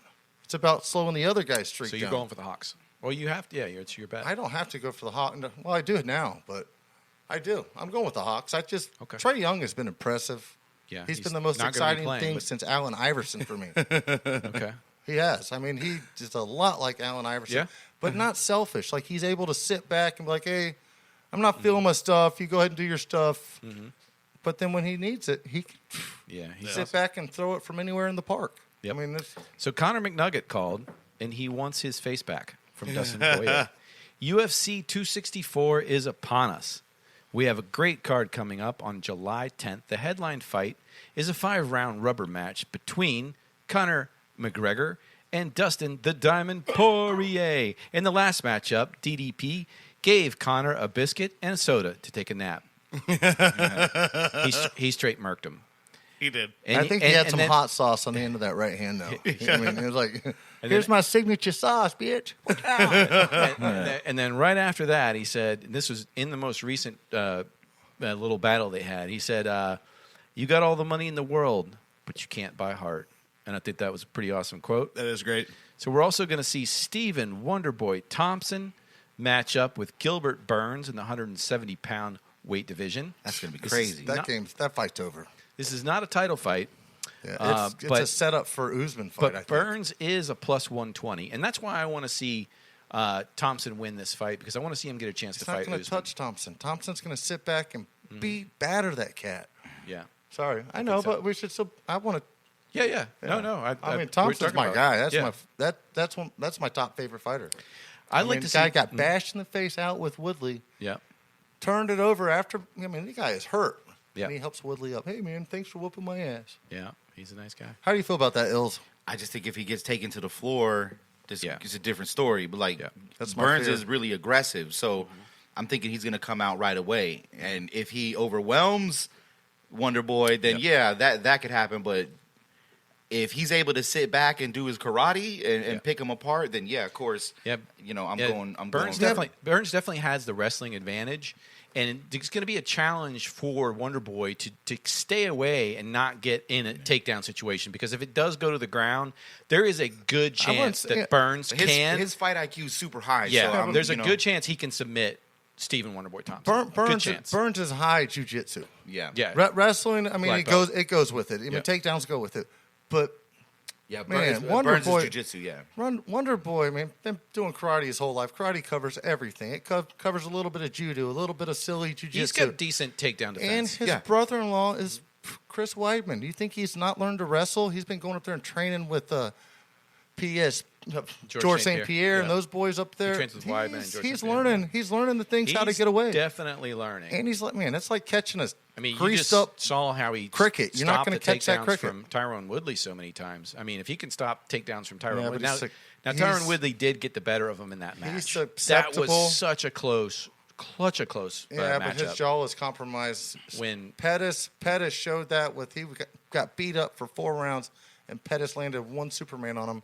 Yeah, but Pettis does that from time to time. It doesn't I mean know, his jaw but is compromised. still, it does because he held up a good shot will stop somebody. Todd, Some people can handle that. Todd, after that, he held up to Tyron Woodley. So just because he got wobbled in one that fight was after Tyron a long Woodley. time ago. No, that it was wasn't. after Tyron Woodley. No, it wasn't. It was. Okay. It was. It was after he lost to Darren Till. Well, that was after all he the did sports Woodley. that we After he did cover. Woodley. After he did Woodley twice, I think. We'll do fact that was checking it. on that. That was it. He But started to climb. Burns is a plus 120 underdog in this fight. So that's actually kind of As he awesome. should be. I mean, if you're going to put down a little bit of cash on somebody, the chance that Burns could get Wonder Boy down and take him down is worth $50. Is this his first fight back since Usman? To win plus 120. I think so. Yes, you're correct. This is Gilbert Burns' first fight. That's back. good. I think it's gonna be dangerous, man. Yeah, It's gonna be right? super dangerous. Yeah, and Wonder Boy just finished a fight with Luke. What was his name? Luge. And he fought Latifa or something. He It fought an up and wasn't comer. Latifa. It was Luke something, but last name is Luke. But he fought him well and almost got a knockout on him, but wasn't able to completely take him down because the guy is a really tough striker. So those two went at it, but Wonder Boy did get the decision. So that wasn't too long ago. So both guys are pretty fresh. Can I talk but about Wonder Boy? Well, you do, can I talk some? I know. I'm sorry. Jesus, you Sorry. just. But Wonder Boy is also fresh and has the opportunity to hang with Burns, and Burns has an opportunity to hang with him. I think it's a pretty evenly matched fight. Sorry. Go ahead. I know you disagree. You've actually No, I said don't. that many I times. see Burns' pride is going to be touched, and like anybody, even like a jiu-jitsu guy, like if he's a striker and y'all are both top-level jiu-jitsu or wrestlers, what are you guys going to go do? I'm a better wrestler than you, bro. That's what I'm going to beat you at. I'm going to show you. And he realizes, he's like, hey, I'm told I can't outstrike Thompson. Well, he's got And good, I see Burns trying to solve that puzzle. I just see Burns wanting to beat somebody at their best game, and that's kind of Burns' deal anyways. I mean, he has the heart of... Wonder Boy's last fight was December of 2020 against Jeff Neal. Oh, he fought It Neal. was a decision Jeff victory Neal. against Neal. Yes. That guy's pretty Jeff solid, Neal. I too. thought it was Luke. That was a Luke. couple... He fought Luke in November of 2019. Oh, that was so. He's had another fight. Yeah. Since. Do you know his Luke dad had- is known as the baddest man in South Carolina? I mean, he grew up training with Chuck Norris coming by. Oh wow. I mean, this guy, yeah. his dad was legit karate guy. He he's grew a up karate doing guy. Yeah, and he's Yeah. but he's evolved No doubt. like karate's about. I mean, that's Yeah, really, he's definitely worked on his game. I would love to see. The reason I want to see Wonder Boy Thomas win this is because I want to see him have a chance at the title against Usman. I don't know if he can do anything to Usman. I don't know where he's going to land in that matchup because matchups are weird. You wouldn't think that you wouldn't think that Wonder Boy Thomas would handle Jorge Masvidal either, right? You wouldn't think that, but he did. You know, so you just don't know what's going to happen in matchups. I don't feel that he handled him. He figured him out. That there was something they were looking for, and Usman saw the tendency, saw that he was going to be lackadaisical after something when he Jorge taunted, could basically and he just do nothing. Usman just caught him. Solid Wait, one you're punch talking and about dropped the him. Usman Jorge fight. I was talking about the Wonder Boy Masvidal fight. Yeah, that That's wasn't who I even a was saying fight. who handled him, and also Wonder Boy just Usman crushed definitely handled Masvidal. He knocked him unconscious in the that's second what I'm round. saying, but he caught him. It wasn't. How it wasn't what he set him up and knocked him out. It just wasn't a normal Usman fight. Usman was very challenging. He was fighting with him. It wasn't like Gilbert he knocked Burns. Gilbert Usman. Burns out as well. But he got really hurt by Gilbert Burns. Yeah, and he Gilbert came back Burns and knocked just- him out. Yeah, he blew his shots there. He should have. I just don't think Wonder Boy can do anything to Usman. But that's again, that would be my first thought. But then you start looking at these style comparisons and you go, has Usman ever fought somebody that's got that crazy karate style that can move, keep his distance, strike when he wants to, keep you away from him? The best ever. You He's know? he's probably the greatest karate guy ever, I think, in the UFC. And you're not going to catch him. That's his whole thing, is being evasive. I mean, they're going to only they'll dictate when they're going to fight, like they did with Woodley. Woodley never did nothing because Thompson wasn't going to give him a chance. Yeah. And when he gave him the chance, Woodley would catch him every once in a while, and that would put him in trouble. So I just that was a really close I match. don't. Man, You said he's the deadliest ever in the UFC for he's karate? no, he's the best, greatest ever in karate in the UFC. He's better than Lyoto Machida? That's a fair match. That's a fair match. But Wonderboy Thompson never lost a kickboxing professional fight in his career. I mean, the dude is legit with the feet. You're like, man, I grew up playing soccer. I'm like, this dude just all of a sudden put his toe in your ear out of nowhere. We also got on that card. This is UFC 264 next weekend. By the way, for our fans, we also got some other great fights on this card. We got that's the Jennifer undercard? Maia versus Jessica Ai. Yeah. We got Sugar Shane O'Malley going up against Luis Smolka. I like him, Sugar Shane O'Malley. Yeah, he's pretty If he cool. don't break his leg, He did. Yeah, he did have that Twice. leg injury. That was It's pretty acceptable. crazy. Yeah. but he's exciting. I mean, he's fun to watch. You're right. So the next Who's he fighting? Luis Smolka. Luis Smoker Smolka. from. I don't know. Okay, I don't I know got much you. That's a about that guy. veteran. That's a veteran. Is The guy's he? been around for probably 10 years. I mean, he's been around for I don't for know a that long guy. time. I'm drawing a blank on him. I probably recognize him. So this is Makamo Brewing Company at a Fernandina Beach. I was up in Jacksonville this weekend, and I picked this beer up, and it is was one of my customers' third favorite hazy IPAs. And so I'm expecting something great from it. Now, Illz, are you familiar with the hazy IPA category? No, I'm not. Okay, so hazy IPAs are like they sound hazy. They're Look at Todd's eyes. they're also a little bit bitter, Okay. a little bit like an IPA. But What was that? That last one was more like that was an IPA. Yeah. Okay. Yeah, this was. Sorry. Yeah, we didn't really talk about this. So this is an American IPA. okay. And Dead Lizard I Brewing like Company those. is and they're strong too. So you get that 8% in that one. So the hazies are going to be generally kind of like this lemon yellow sun color here, Okay. and they're going to be kind of cloudy, looking almost like orange juice. There's Mimosas. actually like they do taste kind of like mimosas in a way. Do they? That's what you always say every time you have one. Like this tastes like a mimosa. Well, I don't. I mean, And look at the head. I thought you were bringing new stuff every week. Oh, I've been tricked the whole time. They're such gorgeous looking beers too, especially out in the sun on the patio and having some brunch with your friends. Yeah. Get yourself a New England IPA, man. Gorgeous. So the hazy is the New England, and the clear ones are the West Coast. Is that what it is? Well, sort of. So New England and hazy are used synonymously. West Coast isn't necessarily clear, and actually in the original West Coast IPAs were a little bit red and super hoppy. Okay. So they were kind of like sweet and bitter. Okay. As fuck. And then they slowly got more and more. They slowly took the malt out and made them a little bit clearer. So What do rabbits have to do with You're this? definitely not wrong, but they're not as clear as say a lager, Right. Or like the Brute IPA, Like a Pilsner or something. or like a Pilsner. Yeah. So not clear. Are but all these styles regional?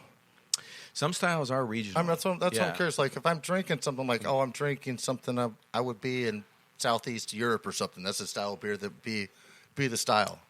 That's the thing. I would like to, 100%. because 100%. And I Like think lager to me is just kind of, I'm not sure. I mean, lagers are, Well, correct me if I'm wrong, but Yinglings, most you of the know? styles of beers are like directly relative to what was available to them at the time, right? Yeah. It was what they had that they could make a beer out of, Yep. and that's where the styles changed is from what was available. And Yep. I think that was also like whiskey. Yep. American whiskey came about because the Englishmen that were coming over didn't have what they needed to make the rum that they were used to making in England, and so they used what they had, and that's where bourbon came about. Yeah. yeah. Once used I have a barrel. question for Ills. What's that? It's a little bit late, but do you follow soccer, Mexican soccer? No, I don't. I do not. I'm trying to remember what they make a slur chant like at a goal kick, Yeah. and it's "you suck" something, but I cannot remember. I cannot remember what it is in Spanish. I know what the word And is. I don't- We don't need to say it. I'm, though. I'm sorry. No, I'm not. Yeah, I yeah, just yeah. don't. I know, yeah. I don't know. So let's talk about this. It's the one that starts with the M-A-R, Mari, yeah. Oh, okay. Yeah. So let's talk about this Madden I'm curse. that's weak coming with up. my Yeah. Spanish Yeah. Okay, thanks for telling us that. words. So man. let's talk about this Madden curse. Yeah. And last time Brady was on the cover of Madden, he lost to Nick Foles. And let's just make something clear here. Nick Foles only had 1,400 yards and 7 touchdowns. Tua Tagovailoa had 1,800 yards and 11 touchdowns. Yeah, but he had Wentz as a and starter. Tua can beat and will probably beat Tampon Bradley this Tampon Bradley. because of the Madden 22 curse.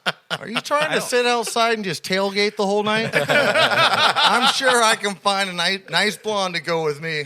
Not anybody To the that's football. Well, I Just still bringing got you up the- to speed on that. Todd's company got tickets for the whoa, Bucks. whoa. What? All right, One somebody, of my vendors. one of his friends, tickets people to out the there. Bucks and Dolphins this year, and he's taking Brando with him because Brando's a Dolphins fan. Oh, but, nice. But then Brando continues talking shit about the Bucks, and he's like, maybe I'll just let you sit in the parking lot, you know? I went to a Bucks Dolphins game had it been 6 years ago. Something Down like south that. or in Miami. down south? Yeah, Yeah. in Miami. Yeah. Yeah, that Pro Bowl? Bucks won that game. No, it was it was a regular game. It's a regular season Regular game, yeah. season. Yeah, but it's right there, Ives Dairy, by Tootsie's and Turnpike. It's like every stadium is by the strip club. Tootsie's landmarks. that place was legendary. All right. At my time, I first wandered across that at 21. I'm like, what in the hell? So let's Let's get back to try and keep it on Brando's subject story here. So we've got the Madden curse, and we're going back, guys. This curse has been for real ever since Joe Madden was no longer on the cover. No, John Madden. John Madden. Yeah. The players have been in trouble. So we got Dante Culpepper, we got Michael Vick. Here's some of the easy ones that were listed: Sean Alexander, Troy Polamalu, Peyton Hillis, Rob Gronkowski, Larry Fitzgerald, Calvin Johnson, Tom Brady, and Patrick Mahomes are listed as people who overcame it. But I don't think they really actually did. If you look at the stories, it really sounds like every single So one. you think this is a quest for him to have the G capital, O capital, A capital, T capital? If It he can could be. overcome the goat he- curse, just yeah. like Chicago could do it. Yeah, if he does. They had this same goat that was going over to the hot dog place. Like, you can't come Yeah. around here no more. Chicago could never win again. If he can conquer that. Yeah, if he deserves the If he title. overcomes Madden 22 being so Patrick Mahomes and Tom Brady are on the same cover together, Right. For Madden 22. Yeah. So we're looking at the first double curse, I think, in history, to my knowledge. Yeah. Mahomes So ain't you remember Swanberger? Yeah. You remember he was on. Swanberger's song was the lead song for Madden 2002. Yes. 2002. Yep. Yeah, it was Yeah. the lead song. Yeah. Can I relate to this? As I used to play a lot of FIFA. And FIFA, the songs that I heard on FIFA, I might not hear them on the radio for 5 years later. And you're like, man, I already know this. Where do I know this? Yeah.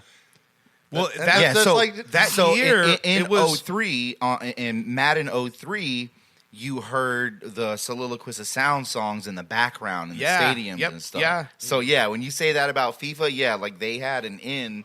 There where was- you would hear their songs in the background. there was several Orlando bands that were on that year. Yeah. It was Gargamel had a song on there, and so did now just Bughead. Bughead. It was Bughead, Gargamel, Soliloquist. There was a bunch of it, and that was when that building opened up in Maitland there. the Tiburon office. Yeah, yeah. Yep. Ills, could you go off on Dirt and his terrible haircut? But it's not a haircut. It's a total lack of hair. It's a look. I hate Yeah. you both. You guys ever seen Jason Statham in the shows in various different movies? He's not that. Did you muscular. know that Dirt for a short period of time was Jason Statham's stunt double? Statham's like 5'10". Numerous fighting scenes. Do you remember Last Action Hero? Yes. And the sex scene. Jack the Ripper. Oh man, what's going on here? I don't recognize this. I'm searching. Last Action Hero, the little toy movie. No, it was Arnold Oh, Schwarzenegger. Arnold Schwarzenegger. Get down. It's not a tumor. Come with me if you want to live. Look up Jack the Ripper. Last Action Hero. Ah! That could be a good Halloween costume for him. Oh man. Yeah, so that's man. that Madden curse. There was some serious shit. Jack the Ripper, what though? Because it comes up with a lot of stuff. 1970s. has- Say Jack the Ripper. Last Action Hero. Yeah. Oh, there you go. EA has had the same thing with the Fight Night games. Remember Fight Night, the boxing games? Yeah. They put Roy Jones on the cover. Yeah. He gets knocked out 2 fights in a row. Done, yeah. They put De La Hoya on the cover. He Yeah. loses to Hopkins. I mean, Look like a goddamn vampire belonging on fucking Underworld or something here. You looking at the character that he told you about? Yeah, my man. My hairline that high? It goes up there a little bit. Is there a strong resemblance, do you feel, Todd? Do you feel like you're looking in the I mirror? feel like I could rock that pretty easy. It's like a really pasty skin Gallagher. If I had to say what it was, I mean, I can't see his upper body, so hopefully it doesn't look like Hulk up there or nothing. I think I can do it. I think I might be able to do that. He's like the main villain of the. Oh, of the movie. man. I mean, I got teeth. They're not that ugly, though. That one I'm looking at right there. He's got some straight, like, flesh eaters. Oh man. This is real. Well, we don't know. Yeah.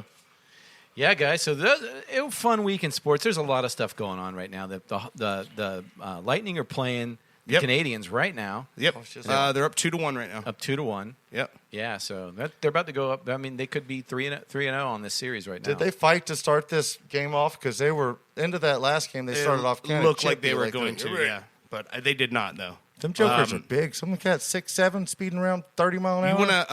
You want to take a break, and then we'll come back and we'll get in more into some of the stuff Ill's got going on? Absolutely. I want to hear more about this. I'd love to have a battle rap. Whatever that's worth. Oh, man. We'll be right back, guys. Thanks for listening to Ball Busters. We're going to put sides. One of you's going to be... A song to sing, a shattered window, singing I sing everything, a burning rain. You're listening to A song Ball to sing, Busters. a shattered window, singing I sing everything, a burning rain.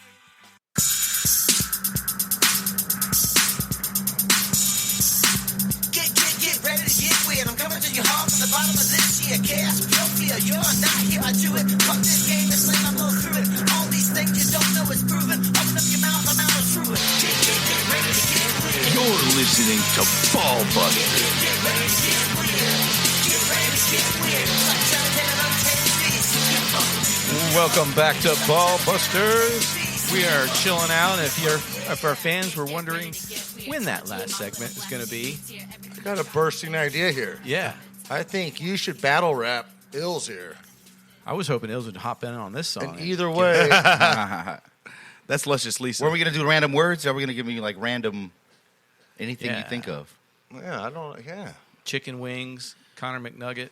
Whatever. Connor McNugget, Wonder Chicken- You Boy. just gotta throw them at me as the beat is going. So Okay. don't give them to me in advance because that was Wonder Boy. Okay. cheating. There you I go. have to- That's So- okay. That's So we'll truly be go- freestyle. We'll go like you, me, like that. So we're not saying the words at the I'm same going to time. fuck it up if I start it off first. I'm not going to lie to you. Well, yeah. Well, we know that.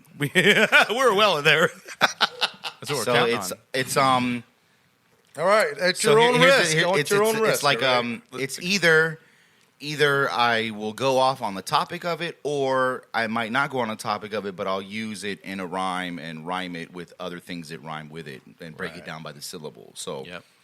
First of all, don't be scared to Have you ever dog done, me out. I like hearing some garbage talk. Have you ever done this with two white boys? yeah, actually Isaac and Jordan, they're the guys that started Free Daps. It's like a company that I'm a part of. We do improv, and we're signed to NACA, so we do all of the college shows Oh, cool. around the country. But yeah, they're two white guys. And Yeah. so it's Heath McNeese, he's another guy, but they're amazing freestylers. Oh, wow. We were doing street shows. So at, Eminem's not the only one. No, definitely Beastie not. Boys. Definitely Yeah. not. I mean, like we Beastie were doing Boys. street shows at Universal Studios, at Disney, and now we do it. Magic games, things like that. So and these guys they're amazing. They're some of the best freestylers that I know, and they're two white guys. And the draw's really, hey, that's crazy. Yeah. I mean, it's not really that crazy. When you I'm think not saying about it's it, that but, crazy, but I mean, that's something I don't follow, but it doesn't surprise me Yeah. that there's a big following for that. 'Cause Well, I mean, there's a big hip-hop, following for stupid stuff that I like that nobody else fucking follows. hip hop and rap. And I'm not saying that it's stupid. Don't get me wrong. I'm just saying. But the other people are like, man, why do you Random. follow that? Yeah, just man. random I thing, mean, like- there's Yeah. something for everybody out there right? to like. Yeah. Well, I mean, hip hop and rap have been the most popular genre of music for, going on 2.5 decades now. So it's like the cultural relevance to it. It goes into every community that there is. It's like modern day poetry, I that. think. Yeah. I think the rapping the way it's been is, I don't know, it's changed everybody's thoughts. It's been better than sports in a way. I mean, sports is kind of a healer for all sorts of problems, whatever it may be with different countries. You can still get together and battle it out. Yeah. And that was the one thing that kind of bridged the gap. I mean, we're hearing Nelly and country. I mean, he's making a comeback over here. Yeah. It's Don't call it a comeback. well, country. A lot of country has a lot of You ever heard R&B of in it now. You ever heard of LL Cool J? Yes. You heard that guy? I'm just saying.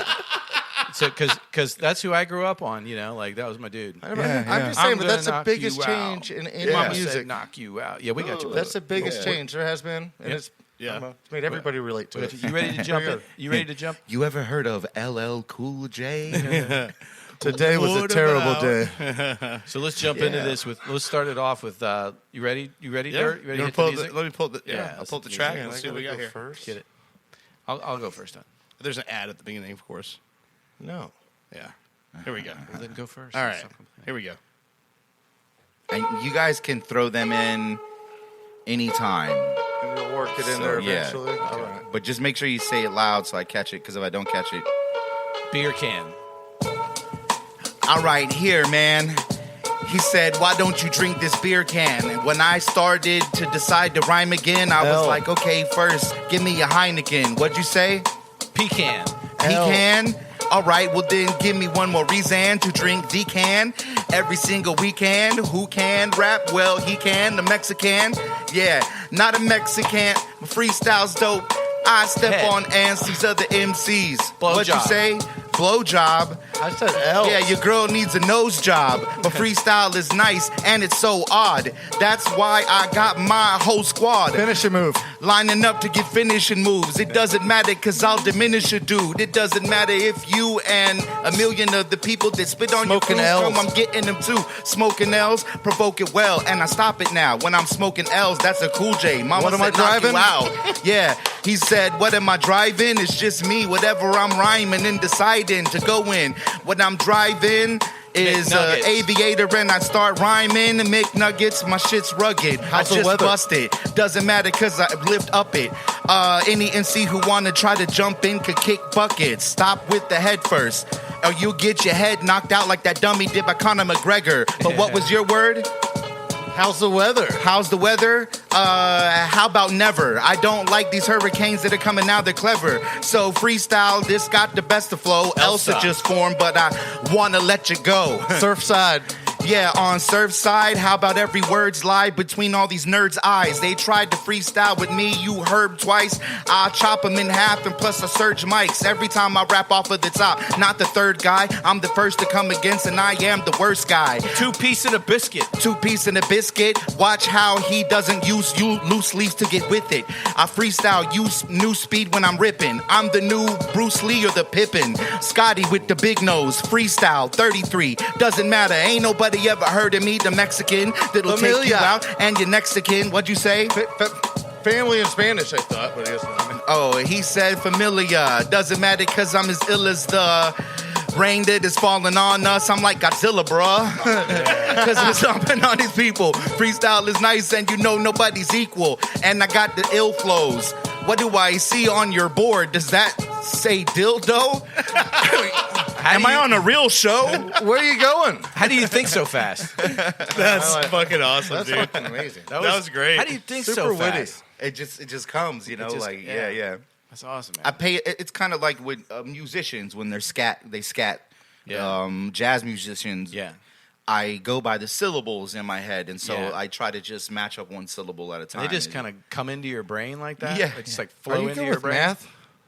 No, I'm horrible at math. No, but it seems like It like, is a type of math. I know absolutely. because he's It is. solving. Yeah, you're like I do solving. break down like yeah. patterns. I pay attention to Not- patterns. I'm and not that's saying kinda that, what but carries they, me like through. they ask, like somebody spits something at you and you have an answer to it. You're solving all your beats. You're solving it with it's improv with the right Yeah, words. It's That's- Alan Watts. He does a lot of like Buddhist stuff. It's a state of motion, a state of Okay. nothing, just clearing your mind. Yeah.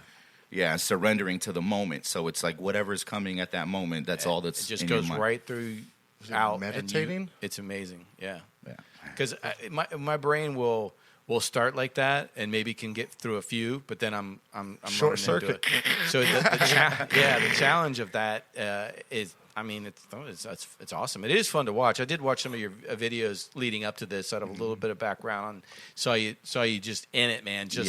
I mean, shredding, just straight up ripping faces. I was like, wow. The thing I think is most interesting about him is that you hear him do freestyle and like, holy shit, that's amazing. Yeah. But then when you hear him actually writing, and you're like, that is like it's so evident that when you are freestyling, you're taking things in and putting things out. But when you write, it's fucking like breakneck speed. It's all perfectly.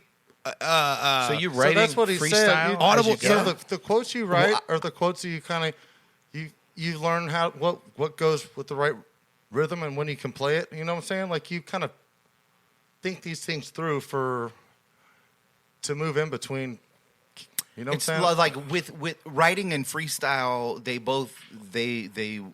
walk hand in hand. And so like I know what I was asking. Todd, you got it all wrong again. No, if you hear the word sunshine, Had to there's do probably like 5 phrases that automatically you can run with that, right? Right, That's kind of what but using them at the right time and then being creative on top of that's fucking.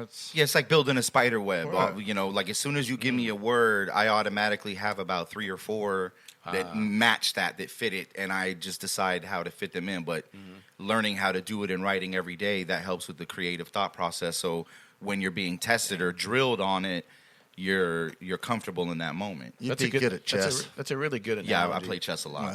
And chess brain too, like the spider web construction and in your brain with the words, very similar to chess moves. Yeah, so it's like thinking in 3 moves ahead and preparing for that, but you can't really ever prepare. But you have at least some preparation with your reaction to those You have words. foresight, see And where that it's going, sort of kind of database. Yeah. When you It's still amazing that you're that quick. I think and we have clever. it figured out. You want to try? No, Let's I'm go. not trying. so this track that was dropped off the list, Oh yeah. is that your newest single? Yes, that's my newest underground rap single. And So Can we listen? What's to the story around that? So that is with my homie A5K, Basement City. That's a label here in Orlando who puts out a lot of underground music. And I've been like A5K is my guy. He's the guy that tours with me. He's always with me.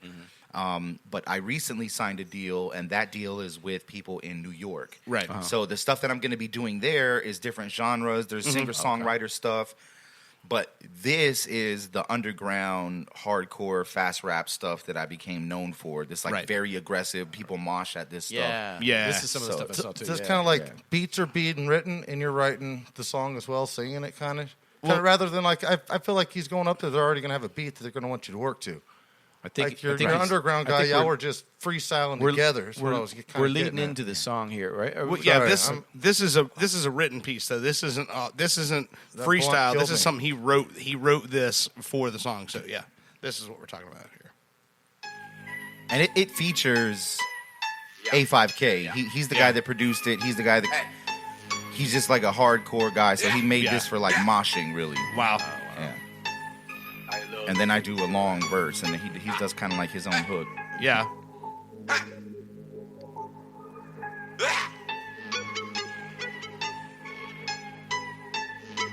You're listening to Basement City. Make a nigga yell, I have to calm myself down to quit screaming out old as I can. With a little motherfucker drug and a kid's boy by the grandparents really fit in a tight pants. Now lesbian sits like a nigga dressed like a bitch. Your homie twerking doing a girl type dance. Boy, nigga, when we appear to win, spit the urge, I'm moving it when we step into a fight stand. Make a nigga yell, I have to calm myself down to quit screaming out old as I can. With a little motherfucker drug and a kid's boy by the grandparents really fit in a tight pants. Now lesbian sits like a nigga dressed like a bitch. So it's like you're picturing people like jumping around, like hitting each other on this. Oh yeah. So that's the mosh you were actually talking about with jumping around, beating on each other. Oh, yeah. I don't know if there's another code word there. But I didn't understand. Sorry. And that's good. And then this is my... This is your verse. I came to win again. Watch me catch wreck and I'm only beginning it. I told you I killed this shit. Whether you're at the show or you're in your whip. Yeah. Thank you for listening. My life is a ride, now you getting in. I love how these little men try to beat, but nobody remembers them. I am the topic of interest. Bigger in this is the part that I'm missing. It wasn't a lot, now I'm hot and I've been a bit. I'm getting paid with it. I'm on my way to the top of your president. If they are not, well then I'ma get rid of them. I give them a shot to get in again, but after that we are not in no business tip. I am not a novice, tired how I'm modest. I am highly polished. Why they product? Why you fight? They gotta fight and find it. Got it. I don't try to stop it. I can but a profit. I invite you all to fly as my accomplice. Now your life is all that I am not accomplished. I can find Elijah, Michael, Lawrence if I fuck around and write a rhyme about you. If I don't like you, well then I don't like you. But I know I do. No, I don't mind to. But I don't like those who lie online too. That's why I'd like to choose. I to guide you. With title fight proof, I ignite boost. I don't like rules. That's why these guys lose. Apply your drive you to the IO9 who's in the idolize you. Then it's time to die too. You could have been somebody, but you ain't though. Lying about the bullshit, money in the bank rolls. Now you get the full clip. Just another case closed. Hit it with the full trip. Giving them a halo. Why they gotta bullshit? Now they wanna say no. Now I gotta pull this and put it into play, yo. Put it in your face, make it motherfucking day blow. Now you're stuck in on your way up with the motherfucking rainbow. Stylistically, no back and spit with me. I'm Nolan Ryan to your minor little things. Known for rhyming in the light with bigger speech. Hold my trident, boy, yes, I go get a piece. Bulls are going flying, quotables are dying. All you know that's so I am molded by it. I alone and giant, trying to code of science. Now I'm over biased, I ain't going quiet. Yep. You know, so then it goes back into the hook with phrases that all rhyme together. That all kind of just. But there's your sports reference. I said I am Nolan Ryan. That's great. Thought I heard That's that. amazing. It's fast. Yeah, I was like making comparisons. I said I'm Nolan Ryan to your minor little leagues. Yeah. I hear that. How do you? That was good though. What's the breathing technique that you use for something like that? If you look up, it was David Blaine. Mm-hmm. So he talks about certain breathing techniques, like you hyperventilate. There's a meditation that you do to help with your breath control. So you kind of hyperventilate yourself first, and that on the spot? gets your like before, like it's an exercise that you do before I'm about to gotcha. do a show or go to record or something It's like like that. stretching your hamstrings. Yeah, so that way I'm able to fill my lungs with more air and spit it out. So I'll regularly practice doing like a 16 bar, like one verse is like 16 bars generally. Right. I'll regularly practice doing something like that in one breath. So I know, then I pay attention to how I breathe, so I know how to chop it up or when I'm putting my patterns. That's why it's important to break down the syllables by the patterns and be super technical, because like you also have to account for your breaths. Like how long can I actually go before I really do need to like Crazy, though. So you just find a way to keep your voice rolling through that. That's what's so amazing to me is that you keep your voice rolling through that like hyperventilation thing that's going on. And it's like you can do it. I How much mean, more like powerful does it make studio, you, though? you can edit in whatever and punch in or whatever. But like when you're doing it live, like you have to account for not only your breathing pattern with doing it, but like there's that adrenaline rush from being on the stage and doing it. So like heart rate's just like you can run out of breath super easy. You already Where know did that. when did Oh, you yeah. pick this up though? I mean, was this something you started off doing, or was it you ran into somebody that recommended this to help you? Well, like growing up in the Orlando music scene, my mentor was Swanberger. Swanberger Soliloquist of Sound. He's a very important part of that scene in like the early 2000s, like 1998 through like. Do you think he's DJ'd in every venue in all of Orlando? That says a lot. Though. Orlando, Like he's a community leader. You know what I mean? Yeah. Like so that was a guy who like he rapped very fast. He had very dope breath control, and then. I went with Swanberger and a lot of people. We went up to Chicago right before Soliloquist of Sound formed and met with Alex. Oh, yeah. They ended up teaming up and becoming Soliloquist of Sound. So it was like, and I was still in high school during that time. Oh, wow. And that was, yeah. I think, around the time that when they first were forming, like Solilla was kind of just a drum circle. Yeah. And they were just like a community-minded thing where people met up and give Does your it spell opinions like and it talk sounds? about stuff. And then next thing you know, they're opening for Talib Kweli. Does it Yeah. spell like You know? it sounds? Swanberger? Swamberger. Swamberger. SWAMB. You've seen him before, Todd. URG. You've been to shows with me. We back when we were doing Heathens, we did a show at the was a Social. long It was time Heathens and He's also an artist. Solilla at the Yeah, same time. I see him all over town. I mean, I don't know him personally, but I do feel like I know him because I've seen the shows. Yeah. And Yeah, I used to live with Soliloquists. Like those they're Yeah. like family. Yeah, all Yeah. of them. Da Vinci, Tanya. Yeah. I see that group of people. Well, because we're all in kind of in the same areas getting coffee. We're in the same areas doing things, same areas going to shows, same areas our Yeah. art stuff, same areas farmers Matter of fact, markets. the stuff that I'm singing Yeah. that I submitted to the label for when they were signing signing me, I actually ran it by Alex. Oh, wow. From Soliloquist. I ran it by her because she, her singing is amazing. Oh, of course. She's like pitch perfect. So I was like, hey, here's the tone I'm going for. Here's the vibe. Like, and she gave me her feedback. So like, yeah, they're still very much a part of my life. Like since I was a teenager. So awesome. Yeah, that's where I picked up a lot of that stuff. And it was learning from people in the scene that were doing shows. More Kravinsky, he was doing. He had Fighting Records, Astronautilus. He had signed those guys that were doing stuff. So like I was heavily involved in the scene with those guys. Then when it was Kelly Shockley, he's the guy. Yeah, yep.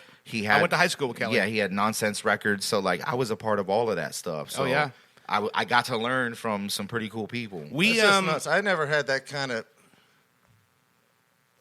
I don't know, like a personal aura about me to go put myself out there in front of people, right? Especially young, like, hey, I'm gonna go out and fail at that. That's something I would never put myself up to fail very often, unless I was forced to. But but he hams it up pretty big. I know, but you constantly go at it, and it's like I honestly feel comfortable on stage. Like I was saying, like with music, it's I get to do what I want to. No one gets to control me. Yep. So, and when I'm on stage, I feel like I'm in my bedroom because it's my time now. Like nobody gets to tell me what the hell to do. I can play whatever songs I want. I can stop them whenever I want. I could tell a joke. My knees would play percussion. All right. Yeah. So, wanted to ask you: Are you doing anything live? What do you mean, like? Yeah, are you shows? You're currently writing music with this new OMG. Right, OMG. And that's going to be out soon. But in the meantime, do you do any live performances?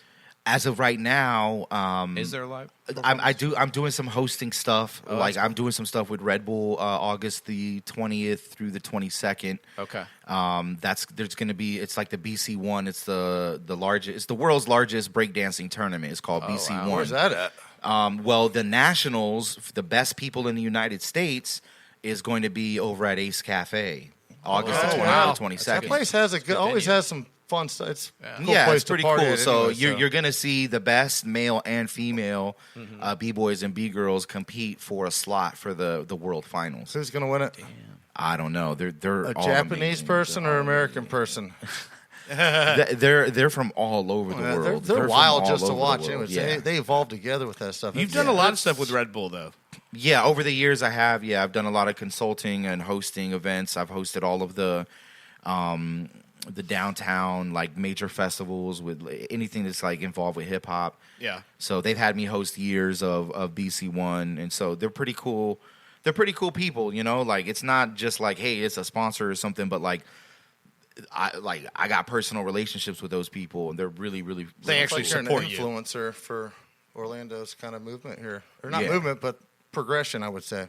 Yeah, and they know I stay active. You know what I mean? Like over the years, a lot of artists, they fall off, they do whatever. I manage to stay active and stay in there and get, in the mix. So they keep on pulling me in of all the years I've been doing it with them. It's like they always sit me down and have these meetings with like the person that's taking their place. Like, hey, this is Illz. Make sure you treat them right, and they leave, and the next person, and I build a relationship. You've seen this company change and grow, and yeah, with quite a few different like managers and handlers. It's very similar to me what you just described in construction. I worked in the field. A couple guys were leaving to go do their own company. Like, hey, we're pulling you in the office first, so you can be the guy to carry this place on. Yeah. But, I mean, they set me up for failure for a few years. But when are they gonna? When are they gonna set you? When are you gonna host the first guy that jumps off the moon and lands in the desert? Because Red Bull likes to do a lot of these big stunt things. Wile E. Coyote. I want to see you host one of those stunt things. I want to freestyle in space. Yeah. nice. Tell them I want to go to space and freestyle. I want to be the first to freestyle. I know a guy, Bezos. awesome. Haven't met him yet. I'm pretty sure we could work something in on here. Maybe Elon That would be Musk. awesome. Maybe Elon Musk. I think, Elon think Musk. that's You got to have a very good equation for him to solve. Yeah. I mean, Have you heard of this parkour? Speaking of like crazy, this is a new thing that's out right now. It's called parkour. It's where these kids jump off of buildings. Or is a new thing. This is very old. They bounce off of walls. No, I saw it the other day on some Chive channel. I was in the gym. Yeah, parkour. Pretending like I was working out, and there's this Chive channel on. I like to go and pretend like I'm working out. And they're Showing his age. They're just bouncing all over the place, bouncing off the walls, landing on signs, doing backflips. Then it fall down. I mean, do you ever host anything like that at Ace Cafe? Is that have you ever? I've never hosted a parkour event. American Ninja Warrior. Be pretty awesome, though, wouldn't? Yeah. Yeah. For But your- you know, for like your group. years ago, Orlando, the city of Orlando was actually having an issue with people doing parkour because they were jumping from the parking garage, one parking garage to the other one over there by the. I remember seeing that video. Yeah, that was downtown, crazy. Yeah.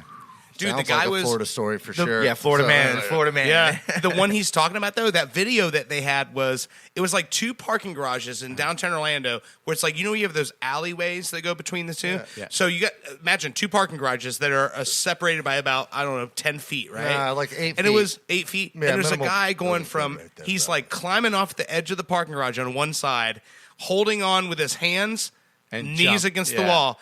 Jumps off that one, turns around, grabs the second level Yeah. on the next one, Yeah. and he's basically jumping, doom, Those all guys the way are down to the ground. So it's nuts. confident at that, it just freaks me out sometimes. But what I watch happened that they got bored with their phones? Because I find myself, I mean, did they get bored with their cell phones? Was it I thought overconfident. everybody was just spinning their Parkour, life. parkour's been around. Yeah. Parkour's Before been cell ar- phones? It. You've never. Well, I mean, if you've you go never back in jumped, time, you've never we jumped were all off a monkeys. park bench. Probably We were all before. monkeys. I I think jumped off a before. park I think it's been around before actual like. It's like Cell 93, phone 97. screens, yeah. It's been around for Okay. a long time. Yeah. So where have I been? The opening scene to one of the James Bond movies when he's chasing him up the. It's probably a Saturday Night Live skit that started It's this. I the thought those top were like just parkour stunts, guy but those in are- the okay. world. Like that's a legendary parkour guy. Yeah. Damn.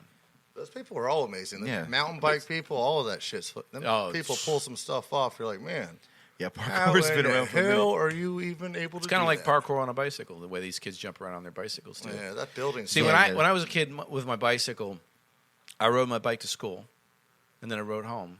And sometimes I did some little jumps here and there, but I didn't like. You weren't courageous. I mean, I jumped over a garbage can one time on my bicycle and on a skateboard. But you know what I mean? That was the extent of it. What would you do if I dared you? It went from sort of that. It went from sort of that to like insanity in all those sports, biking, skateboarding, snowboarding, all sport. I mean, when I was a kid surfing, it was kind of cool to like hit the lip, do a little floater. Now they're like doing like 360 varial kickflips. Spinning, off Yeah, the there's way. doing all kinds of crazy stuff. What the yeah. fuck? Yeah, I was Evolution Extreme, of things. extreme man. sports, man. I was wild when That- I was young. that's what it became. It became Yeah. taking everything to the extreme. And that's not just in sports. Like that's been like everything. Well, it's been evolving since Battle Travis rapping Pastrana is- showed us a yeah. backflip on a motorcycle. Everybody's like, Yeah.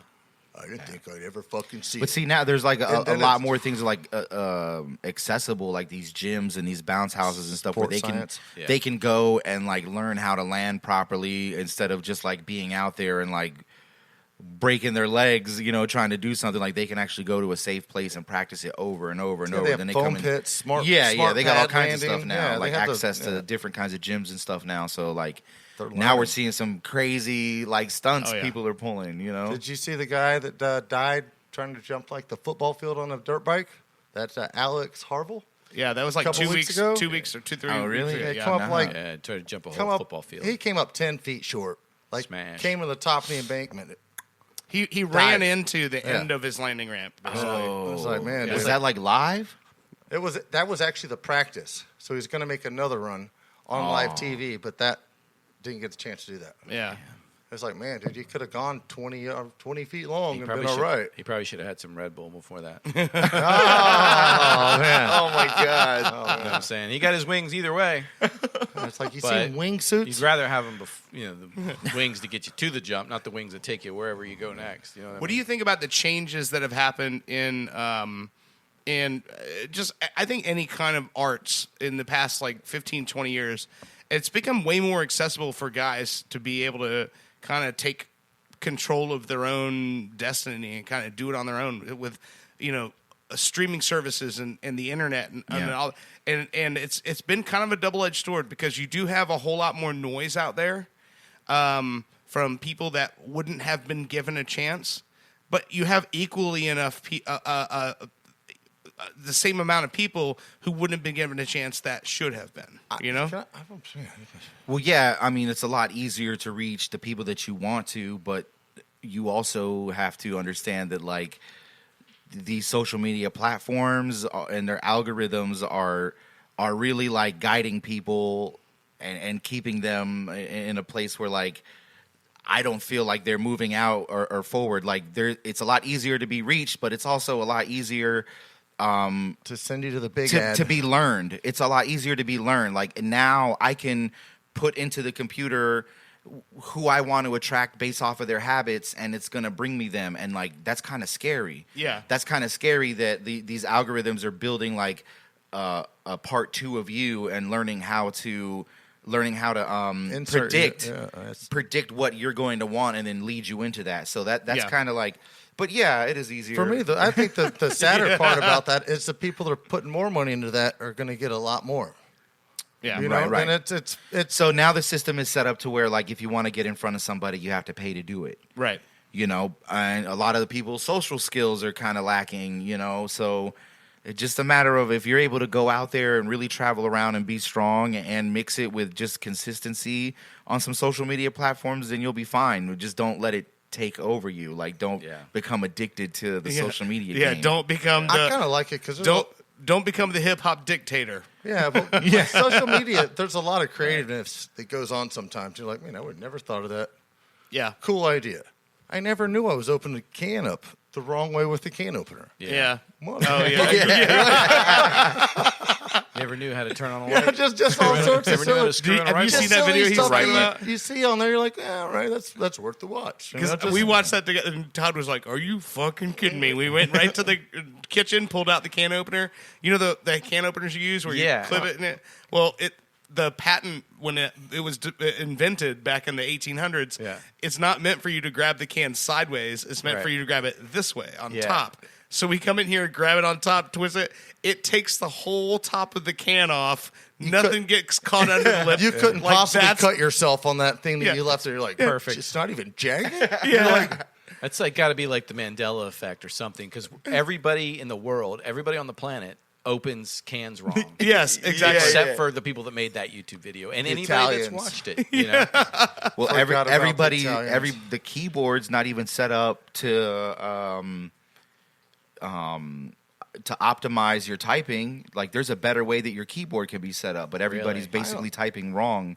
So somebody came up with this. And there's a new way to use a keyboard. Yeah. There's a better way that will organize the keys. This has changed my whole. Yeah, you'd have to reteach yourself to type, but you would end up typing faster that way. Yeah, there's a better way. I still know where the A, the S, the D, the Q, the W. It was pretty easy to learn the first time. Caps locks. Yeah. So I would think that if it was rearranged, I could learn it pretty quickly the second time around. I mean, a challenge, but you know, could try. I spelled most of my words wrong. Don't get me wrong. That's why we have spell check nowadays. Yeah, you go back like, was it trying to say throw or I hate you? Todd spells so many words wrong that I don't know if you remember, but 90s Windows, you had that little paperclip that would step up and try to tell you when you were fucking up. Todd's paperclip hung himself. Hey, also, who else here passed College English 1? Yay, all right. At Florida State, but okay. I know my fanboys. You got a high school education, that's for sure. Sucked at math, though, man. I got a trade school. So what are you doing this weekend, Illz? What am I doing this weekend? What do you do for 4th of July? Not much. I'll just be talking to my girl. That's it. There you go. I don't really like going out too much in public places much. Gonna make some fireworks. Down here, I get that. Well, she lives up in Jersey. In Jersey, yeah. Okay. Yeah. So phone fireworks. I just be talking. Honestly, I'll just be talking to her. Jersey cool. She's a Brooklyn girl, so yeah. She's a New York woman. She's Puerto Rican. She got a little floss on her. Yeah, did you get to visit? Did you get to visit up there much? Yeah. I just came back from there, as a matter of fact, this past week. So yeah, now you got that deal up there in Brooklyn, so you'll be back and forth a lot, right? How far are those two apart? What? Jersey to Brooklyn. That's a pretty good distance. I mean, well, I don't. It wasn't too far of a drive. You I've just never gotta go been around. over north. Go over. Was it once you hit the go tunnel, down right? Staten Island. Yeah, nothing's over like an hour drive. Everything is like 45 minutes one way or another. I was staying in like Ridgefield Park, like right on the other side of New York, like just right across the bridge. So yeah, everything was just like a 30, 45 minute drive. Right. Yeah. That's good, man. I mean, because once you get into that area of the country, there is a lot of stuff that, I mean, you can go from Philadelphia to New York City in under 4 hours. Yeah. So, I mean, it's that close. In relation, you have Orlando, you have Daytona, you have Tampa, you have Miami. Like, in that area, it seems like you could have 10 different cities you could probably really target and have fun at. Yeah. Well, Florida's so long, and a lot of the states up there aren't. It's like they're not as long, but they're wider. Like going like where I was staying at, and then going into New York was like from here to Cocoa. Oh man! So it's that's not. pretty, that's doable. It's a good draw. I mean, yeah. It's like Disney World. We used to go from Staten Island. My buddy would start talking about. We'd see a Sonic commercial on TV, and we'd drive to that Sonic burger in South Jersey, right over the bridge. Yeah. And just pile up on Sonic, get bags full, and then drive back and eat it for like 3 days. he was so addicted to Sonic that he would buy enough to last him for about I used to love Sonic. Yeah. They wrote those commercials about you? He would be. They have so much variety Actually, there. They got so much different stuff there, man. Yeah, I got that going on. That breakfast burritos are pretty good. yeah, The they got- toasters. Oh, yeah. They got a lot of juicy. When good I stuff. see one, I usually try and stop by. Is it lunchtime? It's like Sonic and it's like was it Sonic and A&W are very similar in their menus because it's Checkers. like you can go in like that menu is like everything. They're like, "What, you want spaghetti? We'll fucking do that." Hey, I gotta go. Hey, make some fucking. Everything is on the menu in these places. It's crazy. Yeah, I like spaghetti with chili on top. Oh man, that little Sobix. Spaghetti, man. There's a Fazoli's out there in Claremont. Yeah, there is. Really? There's a Fazoli's Yeah, in that's the Claremont. last. Bro, Really? it's chicken parmesan Yeah. lunch. She's like, man, I can take this home and eat it. Where is that? Hold on. Where is that at? It's at the corner 50. of It's on the corner of 27. Hooker and Yeah, Hooker and 27. 27. yeah. Oh, that's right by the Wawa. new office that we just opened up over there. Oh, Yeah. I'm just down the street. I'm by the winery. Oh, yeah. Yeah. I passed by there today. You know where the big old blue water bowl is right there? Yeah, yeah. I'm in there. You guys ever go over to that Claremont Brewing Company or Sun Creek or Been to that one. World There's of two of them Beer. down there. and then there's I just named them, and then there's well, there's another good craft beer bar over there. There's Growlers USA, Yeah. Which one's with the pizza shop? the pizza shop. Claremont Brewing Company. It's right on, like- or Sun Creek's got the pizza. It's like yeah. on Mineola Avenue or something like that. Yeah, you're talking about Sun Creek. Yeah, they I got went the there. pizza They place. canned a beer for me. Yeah, To go yeah. back to the office and drink. They can't. What, so you buy the beer, they can it for you right Well, there? it was during the pandemic. I'm like, I'm just going to go support whoever's open. Right. I And guess. I went up there, ordered an called a- $8 Yeah, it's called small a pizza. crowler, so it's a crowler, so it's a big can. Yeah. And it's They 32 weren't even ounces. open when I got there. I And had then to they wait seal for like it 10 for minutes. you on the spot in Oh, that's cool. crowler machine. Oh, wow. And so it's sealed. I mean, Where's you- that at? It's right there, like down. It's like Mineola's blowing up, so it's like It's Mineola downtown Avenue, Claremont, on and the other side of from where the it's a tough from spot. where the Wawa is. Montrose. Go across, go on 50 across 27, Mm-hmm. and then go up and make a right on like 5th or 6th, and then go right down there. Okay. Yeah, 'Cause And we're make sure right- you go to and Cheezer's. Saloon. Sud No, Saloon's the other good spot over there. There was Cheezer's there's like a in fish and Claremont, yeah. chips place over Yeah. there, Yeah, right? the English Go place. past they the, took go over past the gas fish station, and chip yeah. place about 3 or 4 more blocks, and then make a right. So we're right next to the fish and chips place. Oh, Oh, wow. The APC Roofing. Oh, Like, wow. Oh, yeah, yeah, That yeah. Oh, building. the Yeah, I'm a green? consultant with them. The yeah. green? Yep. The Y'all green. rocking that green shit, right? Yeah. Yeah. Fucking hot. Yeah, man. I ain't gonna lie to you. I'm like, I remember them little jokers. Yeah, I you're remember. I remember going by that place. It's an old gas station, pretty much, right? No, Or- I thought it was like an old hardware store that's been there Oh, for like that's it. years. That's it. So you just recently, so you just bought out the old hardware store. The old guy just closed down. Yeah, you were yeah, going yeah. up there buying a bunch of stuff. Yeah, from we for redid. dirt. We redid it. Completely redid it. We're actually having an opening July 22nd. Oh man, We're gonna have a food truck out there, and I think the are you fish and approved chips with place. Owens or with this Johnsville Owens Roofing? What is that? What is the TPO Roofing? Oh, Gotta We have do people that- TPO. We do commercial and residential. Business card. But your thing though is that you help people who I fucked up roofing. homeowners who have roof damage. You help them get their roofs covered or something, or how do you? No, okay. So here's the thing. There's a law that just passed July 1st. Yeah. And we can't talk about anything that has to do with Gotcha. insurance. Like my job is to just give you a roof analysis and let you know if there's damage up there. I gotcha. That's it. If you decide to do something with it, that's on you. My job is just to educate you. I gotcha. Okay. So Do you have prior to financing? this law, yes, we have financing. There's also something called Y Green that a lot of people are using for people who don't have like great credit that are able, and it's for like home improvement. Yeah, it's for home improvement. Yeah, so it's pretty cool, man. But like since working there, yeah, I mean, I actually picked it up in January. Never been on a roof in my life. What's your salesman line? I want to hear this. You've got to have something that you tell them at the end that gives them some confidence. I want to hear this one. Well, all I do is give you the information. I give you the information. Like I don't stop at your house just to like. I don't knock on every single door. Right. And like I started in January, and since January I've become the top 4 consultant. And all I was doing was taking what I do in improv and freestyling, and on the spot when I talk to you, I just outright ask you like, so you went to a trade school that taught you how to really communicate people and understand. You saw how to communicate with them. That's I mean, like that's all it is. I just have a conversation with people and I let them know, like, hey, this is what's currently going on in Florida law. Like before July 1st, all it was if we found 25% damage on your roof, then the insurance companies would have to cover your whole roof. But in Florida, so how happy are you this hurricane's coming? It's a boomer.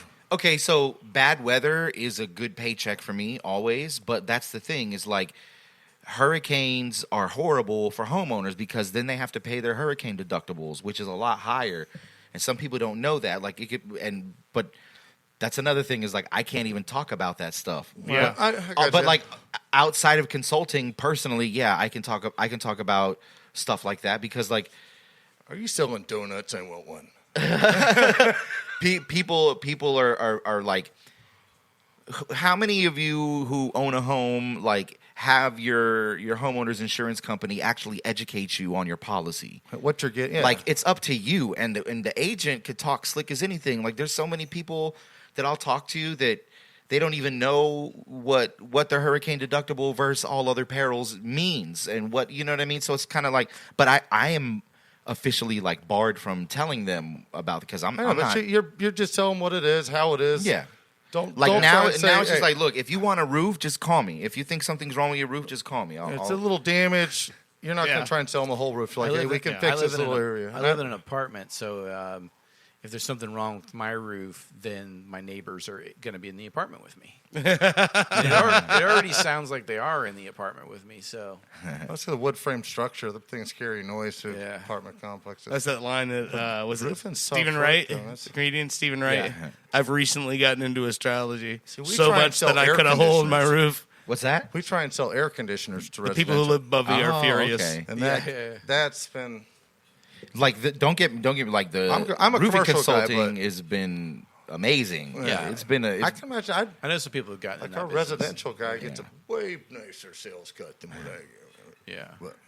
Yeah, but like one commercial job could set you for the rest of the year. You know, like I said, I started in January. I've already moved up to top 4. The company's blowing up. I did have a couple of like commercial bids that I didn't win, but when I get that one. That's all you need. It's a total wrap. So.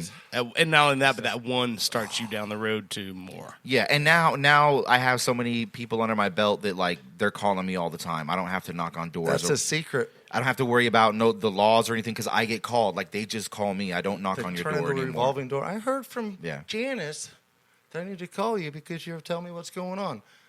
I have the same contractors that come back just because I'm a honest person. I'll tell you how it is. Sorry, I am not doing it for that price. I'm going to lose, or you're going to lose. You know, but they still come back around just because you developed a relationship with them. Yeah, That's a.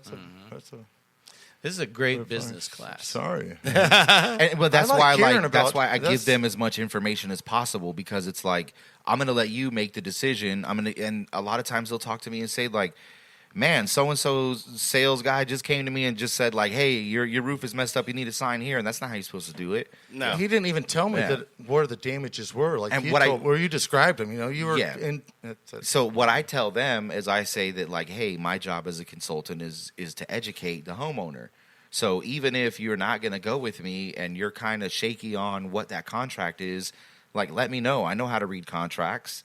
Do you want to tell our listeners now, like, how to get in touch with you, just in case? Yeah, I mean, I did start a social media page, Josh on the Roof. Okay. Josh it's Josh on the Roof. Yeah, hey, it's Josh on the Roof. Is it? But that's on my IG. That's Josh OT Roof. Okay. Josh OT Roof. That Josh on the Roof is kind of like, I keep that separate. I just started that. It's a good move, though. So, but now with the laws changing, I'm going to be gearing over more to like educating on this is how you find damage. I can't say whether or not it's weather related. I can tell you how that's caused. I can't warranty what we're going to do. Slippery, based on it's slippery like in every industry. So Everything's is it kind of Josh with a T or a an slippery H? slope. Josh OT Roof on the roof. So it's like everything nowadays. You just got to be careful what you're saying. There's so many different factors There's involved. a lot of dishonest motherfuckers out there is the problem. Oh yeah. So like with it sucks because in this industry, like there are crappy roofing companies, there are crappy homeowners, and there are crappy insurance agents and policies that are written. So of all of that, this new law is they're trying to help homeowners. It gets rid of a lot of shady roofers, but it also makes it hard for the knowledge to be gained by the homeowner. When like we do this all the time, we know what the laws are and stuff like that, but we're not lawyers. Well, we're not adjusters. Exactly. We are just consultants. We are roofers. Yeah. We just point us in the direction of where the damage is and let us fix it. You move the industry along. Yeah. We're not engineers who designed this. Yeah. We're not taking credit for whoever built this structure. Yeah, we're putting a new roof on here. People that move the industry along. You're the connectors, the movement. He's the one making the money for the company for the most part. Yeah. Florida is especially important just because like this place gets pounded with weather. You know what I'm saying? So that's kind of the industry I chose. Like everything that I've done before. Like when I did Grind Time and that blew up, it was building a platform and helping out other people. Yeah. So can you guarantee a roof that on a new house that you installed? Do you have a guaranteed life on that? Yeah, so we'll have like a workmanship warranty. Every roofing company should have that, and then you have the warranties that are given by the manufacturer. Like the shingle companies, like the lowest ones start at 10 years, and then how do they just like with air conditioners? A compressor's bad, right? Mm-hmm. How do you prove that a shingle or something is the root of the problem? So like, when people have leaks, you just go up in the attic and see where it's coming from. Sometimes it's coming through a nail head, and you go up there and you see the shingle and it's rusted. It's loose. Like you can tell when there's granular loss. You can tell if there is improper ventilation on the roof because the shingle blisters from the bottom up. And sometimes it could look like hail hits, but it's not. It's from the bottom up. And if it's hail hits, the granules are inside of the hole. There's little things like that, and all of those little things can cause water to just seep through and hit that nail head and just drip on through. So, all right, I got to go to West Melbourne to fix a roof leak on this really tyrant train unit. So I might be airing you for the hours. We've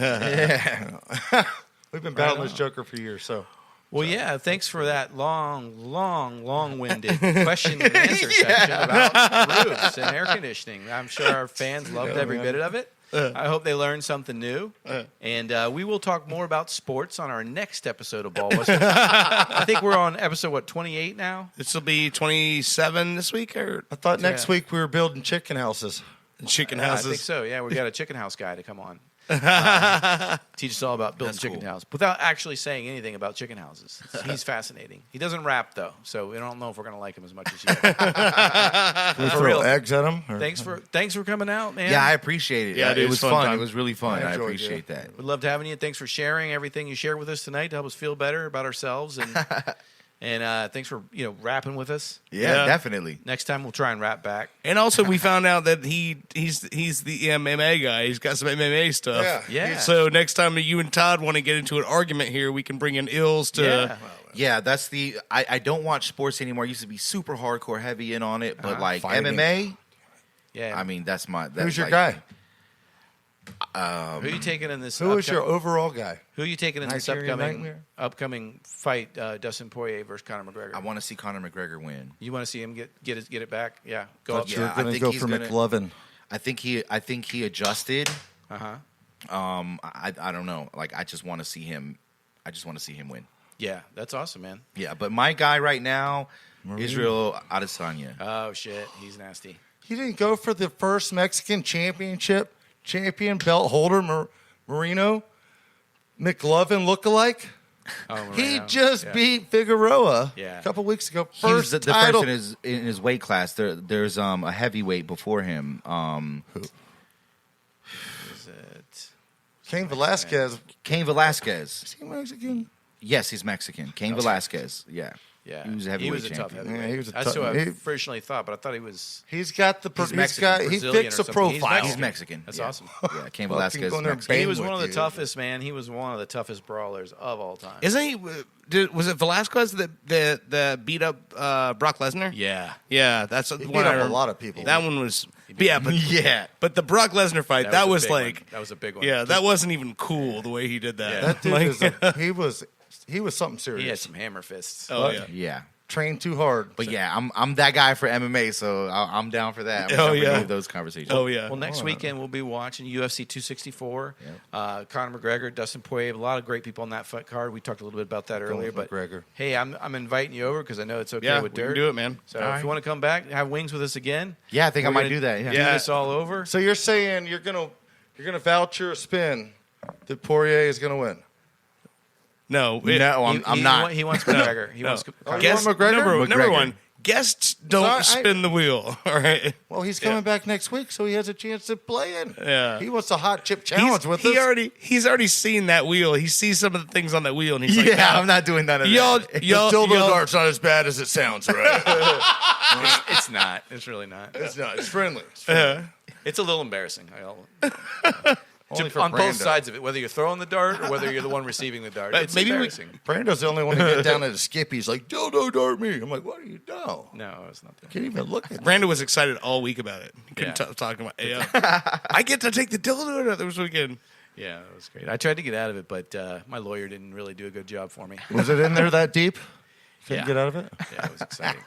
We're maybe we can broadcast next weekend for the McGregor Poirier fight. That might be fun. Yeah. Maybe that's what we'll do. We can do the show, and maybe we'll go live for the actual event.